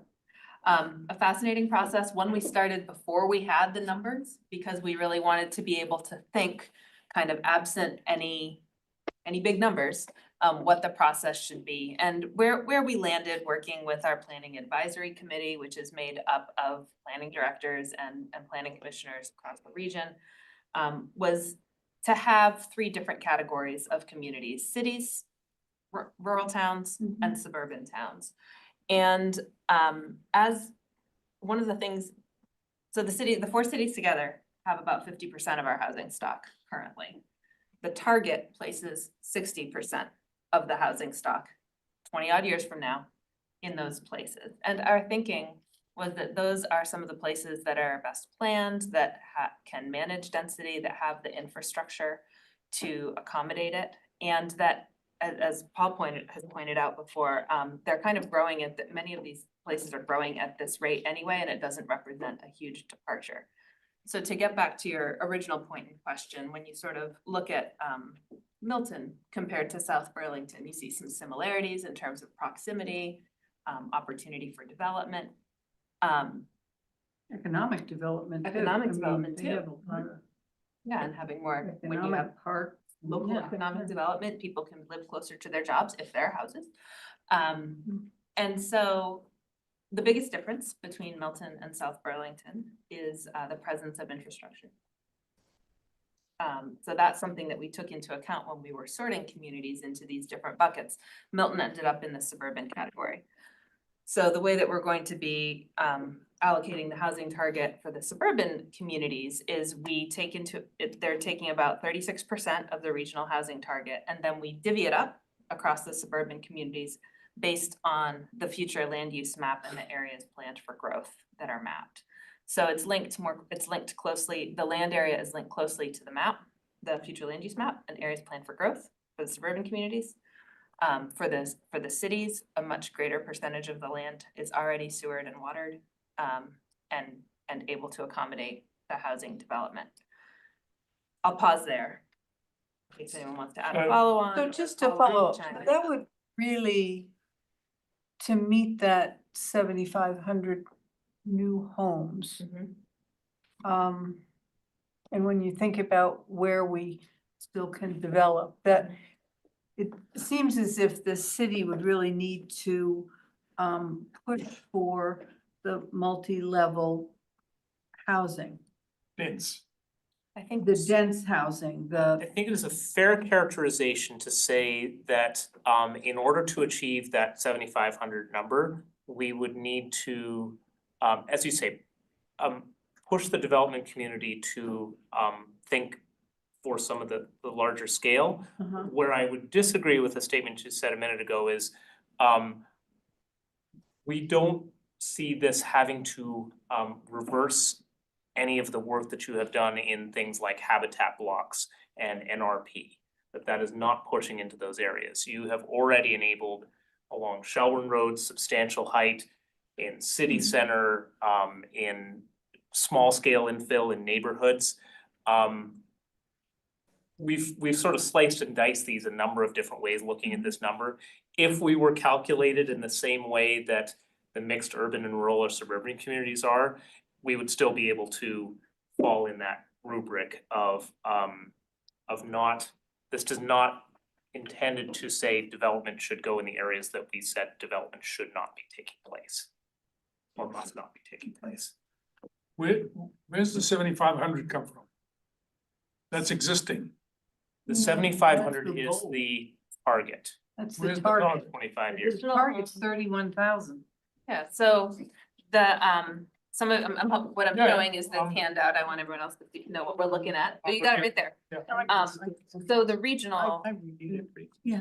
the mid-range target for the region-wide, 31,595. Yep. And then we took the 4 cities and we took 60% of that 31,000. And I can't do that math quickly. But then we divided it up between the 4 cities based on the land area, and Burlington, Winooski, Essex Junction, and South Burlington. So you'll see South Burlington has a fairly high number rather, of units, in part because of the land area available. The land area that's available for development. Yes. As designated by us, so if the area is served by water and sewer. Yeah. Yeah. And who gets to decide which target is low, mid, or high?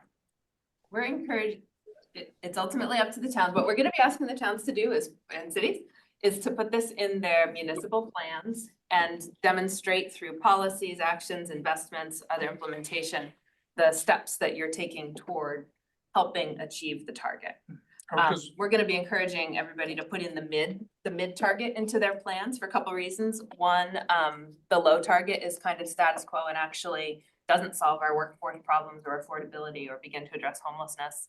We start to address those things, make, needed housing for workforce, for changing demographics and everything else, once we get to the mid high. yeah, that mid-level, it's about 300 odd houses average Yeah, and then the per right. year.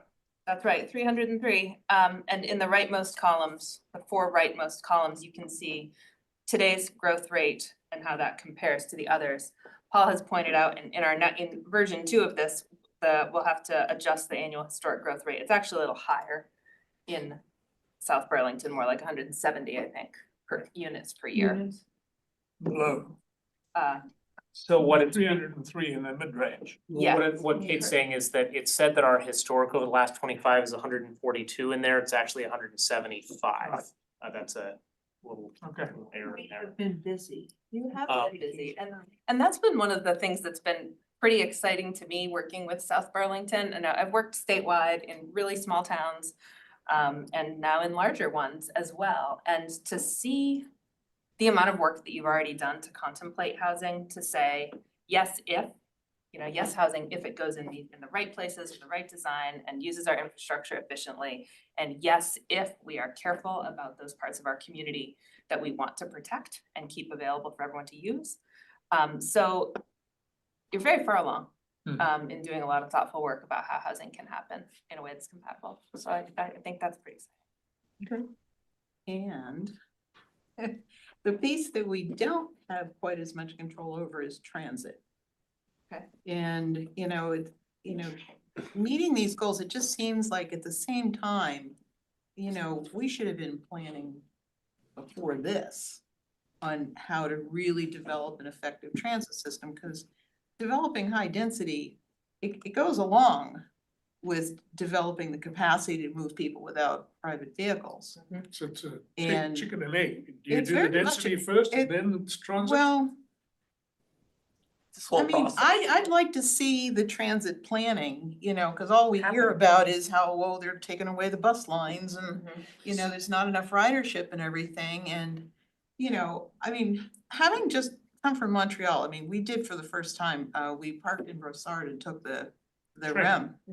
REM tram it wasn't running on the weekends, but that was a good thing, cause we probably wouldn't be able to park there. Because by the time we left on Monday before noon, there was no parking at that REM station. None. I'm really glad you brought the transit subject up, because I think this is a really good case study of exactly sort of what this, at least in my head, can do. So this past summer, we worked with Green Mountain Transit and the school district and the town of Shelburne and a little bit the town of Williston to do how could we re-envision and improve our transit service? And really at the core of it was, where are we seeing change in our community that could make transit viable, i.e. city center here, Shelburne Road, Williston Road. and connecting the two together, which has long been a goal of ours. Right. And our big analysis and pitch is, for transit to be viable, we need to be building resiliency and sort of a web rather than a hub and spoke system. Plus, And this helps focus everybody's attention to say, our policy goals are to be this, therefore transit, you need to catch up. yes, and plus, what really encouraged us to park in Brossard and take public transit in was the fact that it is really, really hard to park in Montreal. Really hard. You pay through the nose. You pay through the nose, you have to, you're gonna walk further. Sucks driving downtown there too. Where you're gonna pay some valet parking thing, just an extraordinary amount of money to park down there, and I don't think we've begun to address that. And also, I think the planner that was from, or the development planner who was from Austin, I don't know if it was in Austin, but there's a residential community that's getting a lot of attention because they provide no parking inside the neighborhood. It's all very peripheral to the, and it's just like, when are we gonna be able to make that happen, where people feel like, I don't have to have a car right next to my front door. Cause it sure makes it a lot easier and cheaper to develop if you don't have to have on-site parking. Con and then Duncan? Yeah, I think one comment, I was just doing some napkin math real quick, and honestly, that 7,000 number seems, while it looks big and scary at first, it honestly seems pretty reasonable, just given how much space we have for infill. So I just look, the city center, like the form-based code area is 175 acres. If that entire thing is 20 units per acre, which you can achieve like 4 stories, not that hard, that's 3,500 units right there. And we're talking going way over 4, and we have all of Shelburne Road to build out. I think we could hit this without even touching Southeast Quadrant. I think it's hard to truly see, because we have so much, we have so many big, huge undeveloped land things that I think it's honestly I'm more curious how Burlington's gonna hit 7,000 because they have so much more space than we do. But I think frankly, even though we have a higher percentage growth than Burlington, I think that's honestly, I feel like that's gonna be easier for us to hit than that. To your point, the area of city center that's been recently built, including, to Ryan's points from prior meetings, all the stormwater areas, which is a lot in this area, is about 25 units an acre, just as built here. So if you go to, say, the U-Mall property, their stormwater is all underground and they're pre-existing, so their responsibility is gonna be a little bit less. There's a lot of potential in there. We did run some numbers around, what would future average density be? And I'm happy to just show a little slide on that for you. Yeah, let's do it. And then we'll get to Duncan. We look at the slide first. And Paul And then wants to say Paul. something too.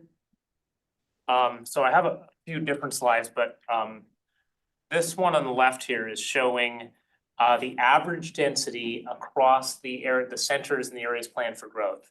The blue lines represent in the various towns what the current is. South Burlington is this one here.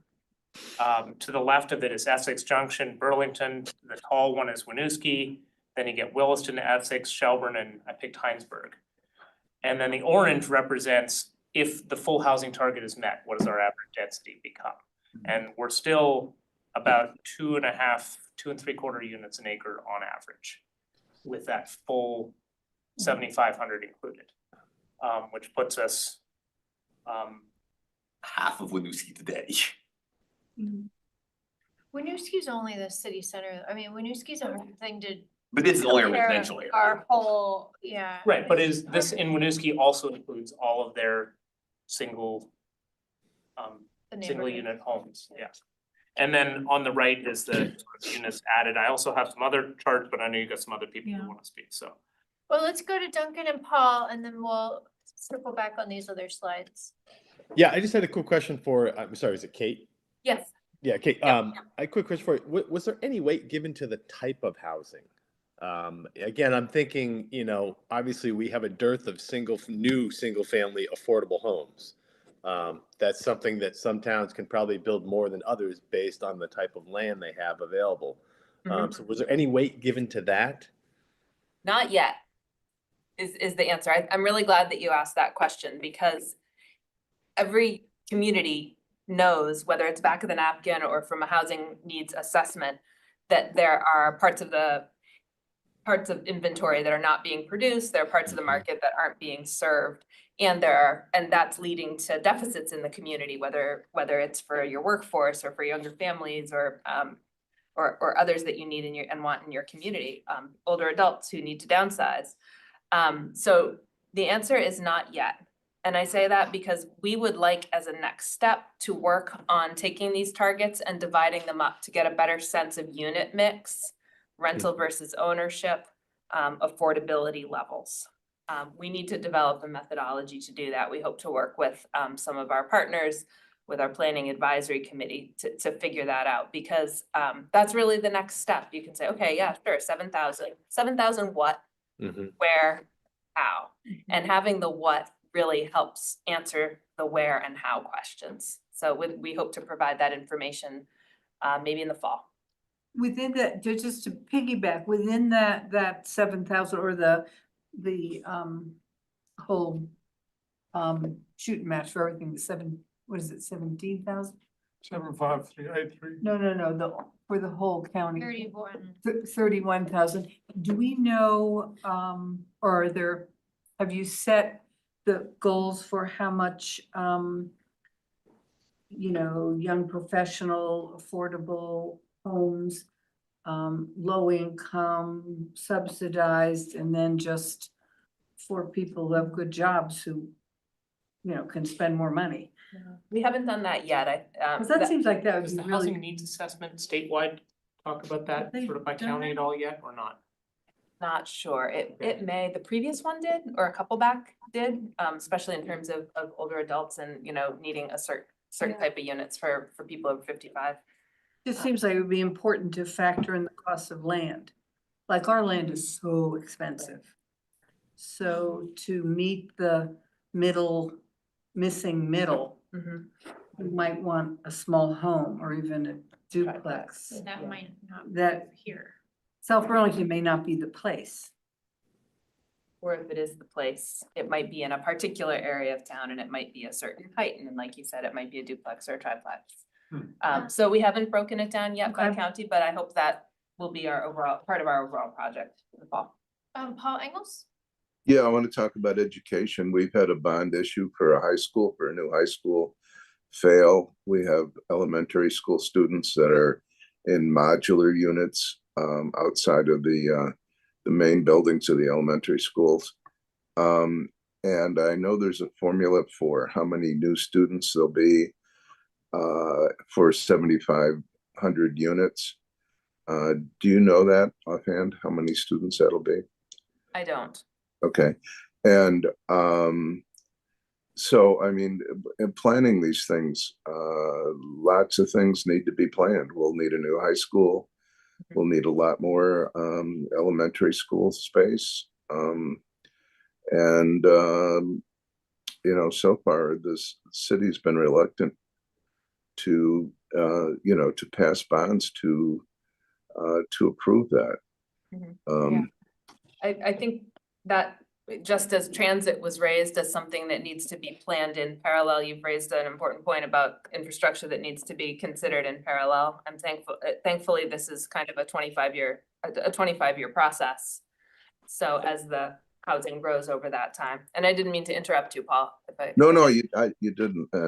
I just had one other point too, and that is that looking at the schedule of building, Shalat is 353 and we have over 7,500.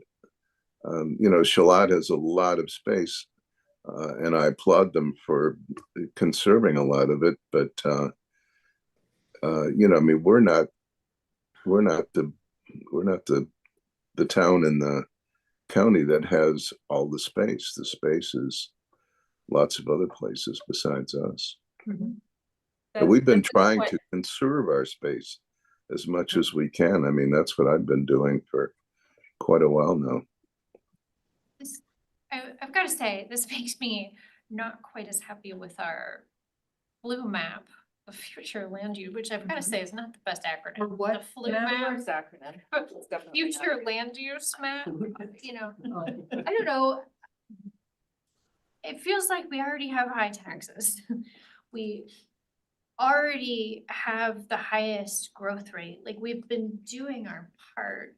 And then to say that we're gonna we're gonna increase the number of units by 76% in only 25 years. It's like, how are we gonna pay for that? Like, if we need new schools, I mean, we're close to doubling, like, our housing units. Like, we need twice as many firefighters and twice as many police officers, and Teachers. we finally got a library, which I'm excited about. Are we gonna have twice as many people now that, like, I don't know, this feels like, I'm excited about helping solve our housing crisis, but I also, it feels a little unfair, the way that, like, the burden of like building a new school, like some of these other communities aren't gonna need to build a new school to achieve this goal. They're not gonna need to have whole new fire stations. They might be able to have a few more staff members, but I mean, the scale that we're talking about is, I'm not saying I'm opposed to this, I'm just saying, like, this is a really big deal for us to be like, oh, I think we could probably do it, like, yeah, we might be more than able to just do houses. it, It's but more than just houses. this is more than just saying, I like affordable housing. This is saying, There's nothing about we need affordable in here. to double our facilities, which, and maybe you have some more slides on this. Make a comment. Maybe it's not as big a I've deal. got a thought on that, but Yeah. others should speak first, because you're. Yeah, I mean, but when you start building like this, you realize how much wealth you're bringing. You're bringing a tremendous amount of wealth at the same time. The other thing that I think people completely forget is we're in the process of figuring out how to restructure schools. I don't know any place else in the world, a town the size of South Burlington has its own school district. It just does not occur anywhere else in the country. It doesn't. Maybe in New England, but they're weird. That's just not the way you do things. Scale helps you. And also, I mean, the fact that there's so many places in the world where a school building is not a standalone thing. It's part of another building. Schools do not have to be standalone. So as you're developing all these other things, schools can be part of it. And then also, like right now, we're taking kids from other districts and things like that. This is all gonna be restructured to the point where maybe we'll have several schools that have different focuses. There'll be magnet schools and things like that. People will choose to come to South Burlington from other places because there's a magnet school that has The something. magnet school. A magnet school is a school that has a certain type of focus or track. It could be arts, it could be sciences, STEM. it could be languages, it could be anything. But like, we seem to be stuck in this like old way of thinking here in terms of education facilities. And I just encourage everybody to kind of look at what's going on in other places, because we're kind of really way behind. I'm not opposed to education change. I'm just saying, in 25 years to double our, It's a lot. it's I mean, I love the vision, but like, we have to do it. Las Vegas County, and I don't encourage anybody to follow that model, but they were building a brand new elementary school every 5 years. A brand new elementary school every 5 years. Now, of course, the way they developed, they just kept, moving further and further out and creating these, creating these Neighborhood of sorts. sprawl. very much sprawl neighborhoods and everything. But they grew very, very quickly and they still had zero taxes. And they don't pay any, Well, they do have gambling. yeah, they have other ways of getting their money, but it's just like, we just have to like not be Vegas so, casinos. not be so Let's, limited. Colin has his hand up and then Michael. Yeah, I think I kind of want, echoing really what Don was saying is, I think it's almost kind of, I agree, it's politically, at the moment, getting the funding, sort of getting it approved, getting new buildings, and where it's kind of politically difficult, but like, if you're experiencing that kind of growth, we will have the money. Politically, it's gonna be a little hard to convince people of that, but it is there, and I really think of it as exciting that we're gonna get these new facilities. Like, I've lived in central Maine where it's getting population decline. You have everyone in like 100-year-old schoolhouses that are in terrible condition, and they're like, can we replace it? Like, we're experiencing like GDP drop. We can't replace these. Like, if I think, well, yeah, we get if we're able to, a new high school, yes, it's gonna be a pain getting there, I agree, but like the end product is, oh, cool, we get a new high school. Like, that is, as Don said, we do a lot of stuff with it. Like, I think it's exciting to see this growth. And also, as you were talking about the Economic Development Forum, we are like a pretty young community as far as a lot of the other communities in the area, and this kind of growth attracts people, like, people like me who move in here in their 20s, you move to places that are building new housing, like I'm in a newer apartment building, that's where I'm living, like, and that, helps also even further, grow your kind of tax base and all that kind of stuff. But I do hear like the whole, it is politically difficult to get those bonds passed. I'm aware of that. I think this all circles back to, I really hope we can see if we can keep revisiting if the state lets do more TIF districts, because it does seem like that would be a great use of one perhaps. Michael's had his hand up. Yes, Is that go ahead. okay? No, the word that Colin used, increase the tax base. Actually, this plan will not increase the tax base, it will increase the taxes What? significantly. I disagree. It's known as the what's the list, the grand list myth. People say, oh, you increase the grand list, then you've got more property tax revenue. But it never covers the additional services that were mentioned, like police and fire and roads and schools and all the rest of it. So that's one of the other consequences of this, but not that we shouldn't do it. We should be aware of it, that it will have an impact on property taxes. Well, certainly if you're building low density, that's true. I No, don't yeah. think in higher density. Higher density, like what we've got around here, it doesn't apply. But when you start getting out a little bit, But that's what we're doing, we're building high density. but it's population So increases. we want individual companies to build high density. Yeah. The city is not gonna Sure. build high We're density. facilitating that, yeah.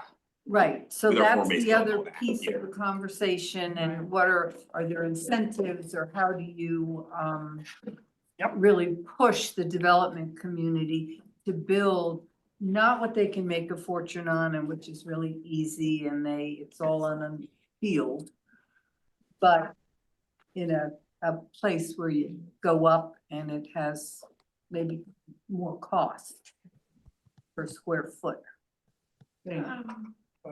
Paul, Engels? Just briefly, people who live in apartments do not directly pay property tax. And so most of the building that we're talking about building is residential rental space. So I don't see how that's going to increase our tax base. I agree with Michael that it's the grand list myth that more people pay more taxes, and so there is more money available to build it. That has been refuted. That used to be the old way of looking at things. It's no longer true. Let me ask you a clarification. Several An things apartment, depend on density. Yes, several things transit depend on. depends on density. Mhm. But keeping property taxes manageable also depends on density. So before so we don't have any resources to talk about the economics right now, but I do think it's something we need to follow up on. It sounds like, Paul, you maybe have some other slides. Yep, I just wanted to sort, just a couple of last quick points, I know it's late. One, the council is actually, on their work plan, has a discussion of framing out a growth management strategy. So looking at some of these exact questions, they're actually just starting that later this week in a work session that they're doing. So this is helpful to be thoughtful questions about what does positive revenue look like to the city? What are modes of that? So that's one.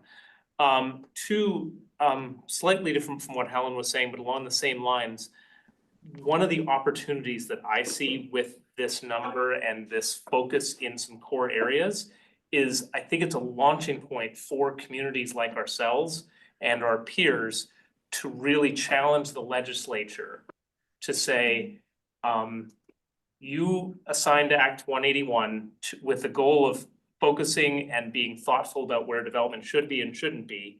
Now you need to support the resources to do things like help with schools, knowing that, you know, we've set the target for, I'm gonna pick on Charlotte to not have to build a new school.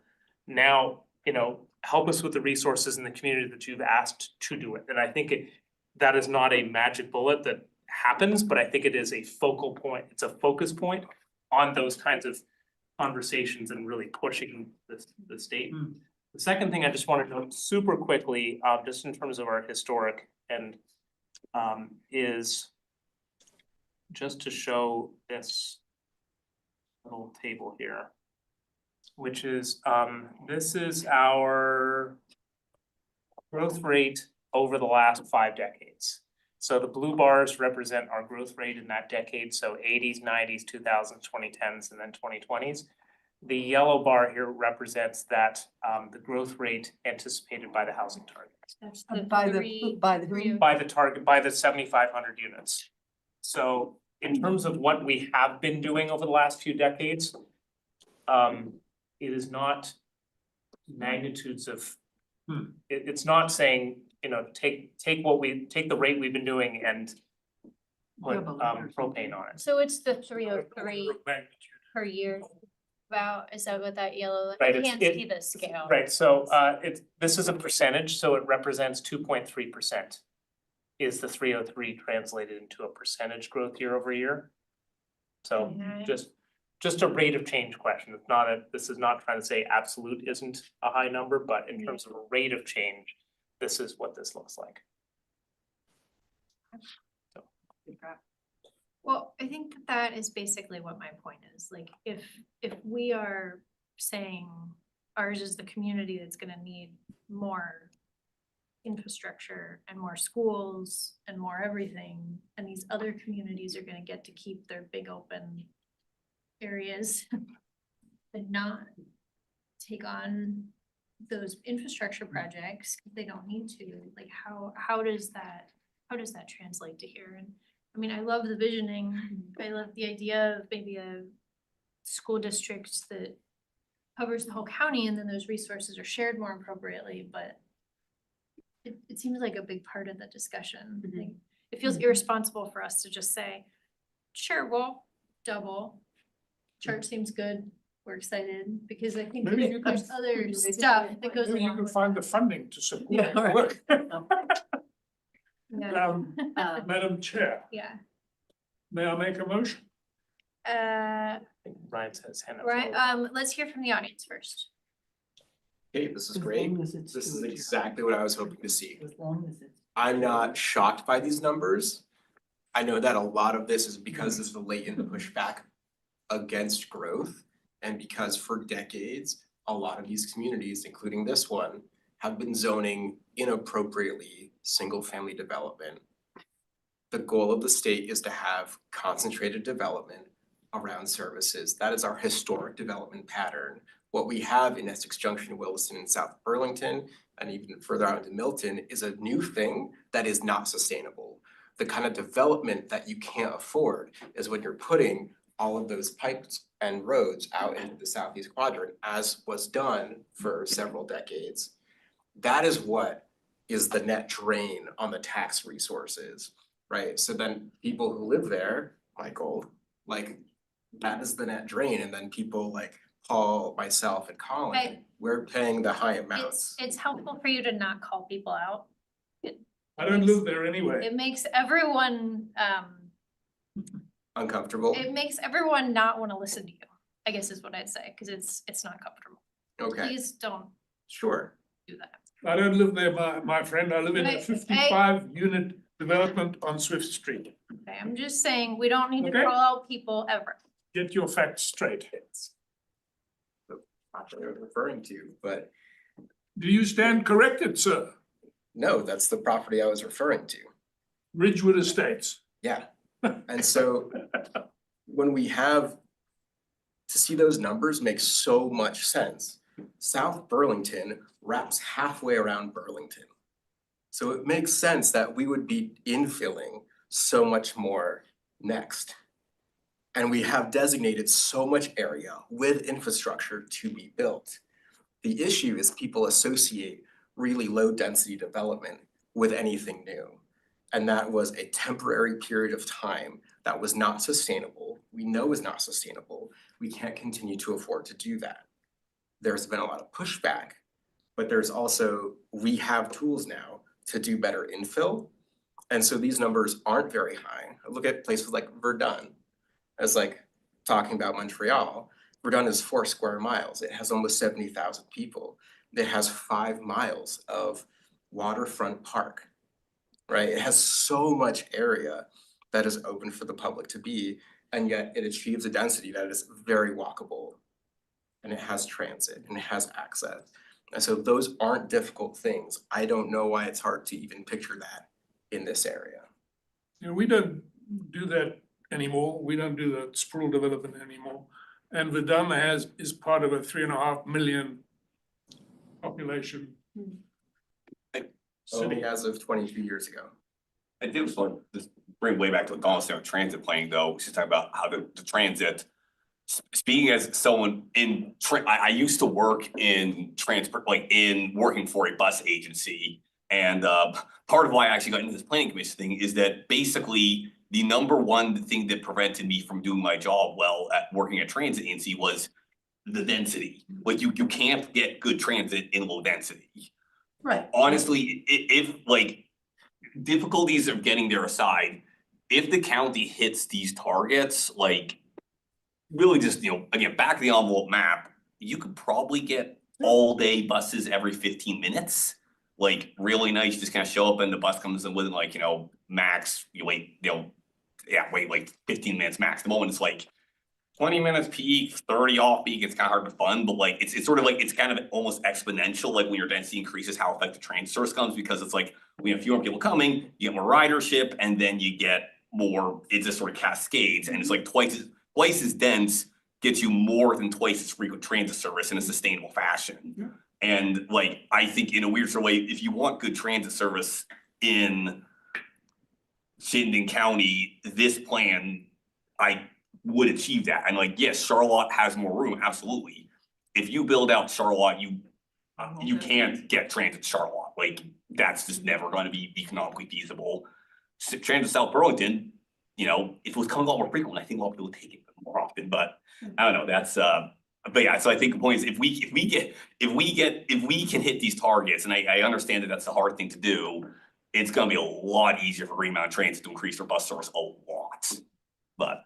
Well, I'm just saying we need to partner with some people. Agreed. to Convince them to help us meet the targets with the kind of housing that we envision would protect our, you know, use our infrastructure most effectively, but also maintain the kind of quality of life, the open space, the, you know, parks and bike trails and so forth, that fits with what we want to be. So I think it's probably doable, but we can't, I mean, we can pass this and we can adopt it as a goal, but it's not gonna happen unless developers share that goal and say, well, we'll help make it happen. We will move away from trying to build, another cider mill or something. We'll never build another side of it. Yeah, I hope not. I think I'm appropriate, because Mike Semino actually came to me and he wanted to chat about how to perhaps pick some different projects and kind of get together with contractors and show them what we'd like to build. And I'm thinking, What we'd Yeah. like them to build. yeah, what Yeah. we'd like them to build. And, it's, I think, he was thinking about, projects around here that were not of the kind of density we're talking about here, but, certainly, I think it would be a fun project to do, to put together a series of projects to go to visit that, are the kind of density that we're looking at and are nice examples of, low, moderate, and high income that are high density. Because I think you might get more seniors willing to leave their perfectly lovely single-family homes if you had luxury apartments with balconies and, views of Lake Champlain and everything. Because they're not gonna leave for a tight little apartment with no view, even if you can walk to the grocery store, because these folks have money. And they're willing to spend it, but you gotta provide something that they're willing to buy. So, The three people sitting here attended an Economic Development Committee presentation this evening, and the focus was on workforce and housing. And they'll help with this plan a lot.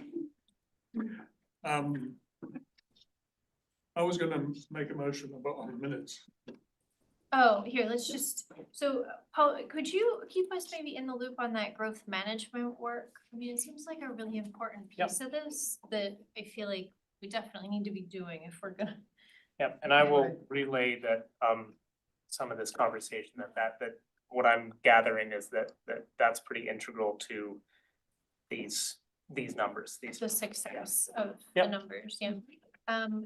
Thank you. Thank you. This was really very interesting. Yes, it was. I really appreciate the discussion, and your thoughtfulness and all the planning you've done so far and the questions you're asking about what could be possible for the future. So thank you for being so receptive and curious, and to be continued.